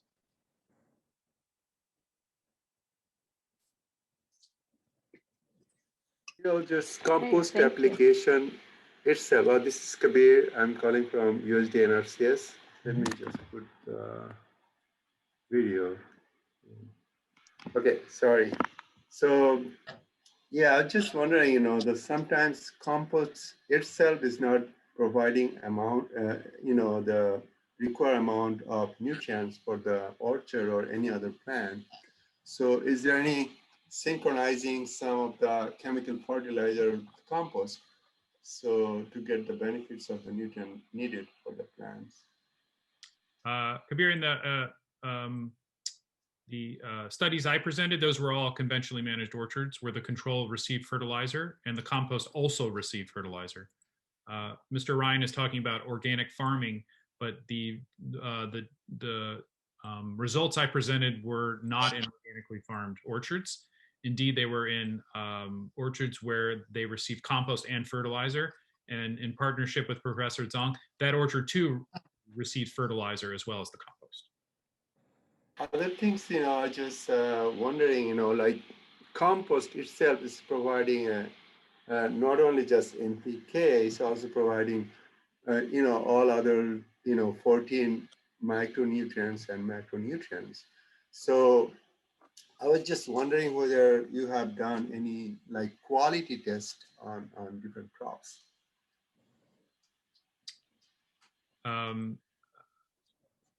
Well, when for almonds is where I've done most of the research. We haven't seen an increase in micronutrients. We've seen building leaf levels of potassium, which is great because potassium is an expensive input. And we also seen increases in phosphorus, but California tends to have younger soils where phosphorus deficiency in nut crops isn't really an issue. There is still fertilization going on, and there are benefits to it. But for NPK, there are certainly benefits. P and K, there are benefits from compost application. For other micronutrients or even calcium, magnesium, we haven't seen those levels of increases in the leaf tissues. Yeah, just not on only the nutrients, other like antioxidants, some other benefits, coming out of the, nuts or fruits or vegetables. So what I understand, like in 1960s, spinach has more iron than now we have, like, at least 15 to 20% less iron we have in spinach. The same thing is other crops and vegetables. So I was just wondering, whether you're also looking on the other side of this quality of the, crops and vegetables.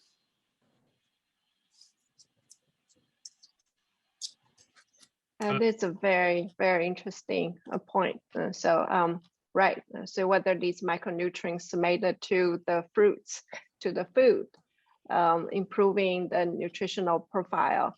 And that's an excellent point. Is that you were going to answer? We're not doing that, but in general, we haven't seen effects for nut crops in that regard. So yeah, I cannot exactly tell you the number, but I heard recently that, like 40 years ago, apple has more nutrients and vitamin than now we are producing, because the soil we are growing crops and vegetables, everything in the soil has like 50 to 70%, the organic matter is gone. So this is the best way to increase organic matter, like, using compost, biochar, and others. yeah, that sounds like a long-term study. But from what I'm aware of, all the studies that look at the nutrition of crops grown conventionally and organic, they haven't been able to find that type of difference. But I do understand what your question is, but I can't imagine the experimental setup to test that within. Yeah, I know at UC Davis and Russell Ranch, they have done on tomatoes, and antioxidants and other things are, much high in organic systems compared to the organic system is they're using compost and also cover crops. Compared to the conventional one, doesn't have anything, just the chemical fertilizer. And so this is one of the, the research I think done a couple of years, maybe 10 years ago. But I was just wondering whether you guys have intention to do this kind of research more on. Yeah, go not ahead. within our groups. I think handling the soils and the is quite a bit. And looking at those aspects is probably someone who is in more food science and quality focus. That is a very good point. In our tomato study, we measured the soluble solids or sugar content. We did not look at these more nutritional antioxidants or other nutrients. So I think it's a very important point. And I think in general, it's known and organically produced foods different from conventional and fruits, for example, fruits, vegetables. And we have noticed the difference even with our tomato study. Like Tyler mentioned, the canopy is larger, greener, and our tomatoes are and mature better and have high solids content. So I think your point is very valuable. And if we continue to do more of that type of study, I think we can add those analysis in. Yeah. Thank you. Very important. Yeah, like okay, marketability also is important. Like, I've been working with a producer in Fargo, they're doing cover crops and minimum tillage, and their processing tomatoes is, according to, the producers, they say the Morningstar, they want their products more than any other conventional, processing tomatoes. Yeah, great. Thank you. Excellent points. Yeah, appreciate. Other questions, comments? Thank If you. not, okay, Pramod, please. Yeah. Thank you, Dr. Zhang, for organizing this meeting, and it was excellent. And thank you, Hussein and Chan. You have done a wonderful job. So thank you so much. Well, thank you, Pramod, as well to you. And yeah, your co-PI for our projects, and appreciate your help, work with especially the pathogens, and make sure our products will be pathogen free. That's a very important, the important requirements from the end users, customers. So make sure products produced from manure especially are pathogen free. And thank you, Pramod, for your contribution. With that, we will conclude today's field day. Thank you so much for joining us, and also hope, also staying with us, and appreciate. And we will be distributing the recorded video, and we'll follow up with the email to you with the link when that is ready. Again, thanks to all the presenters. Goodbye. You, Dr. Have a Zhang. great summer.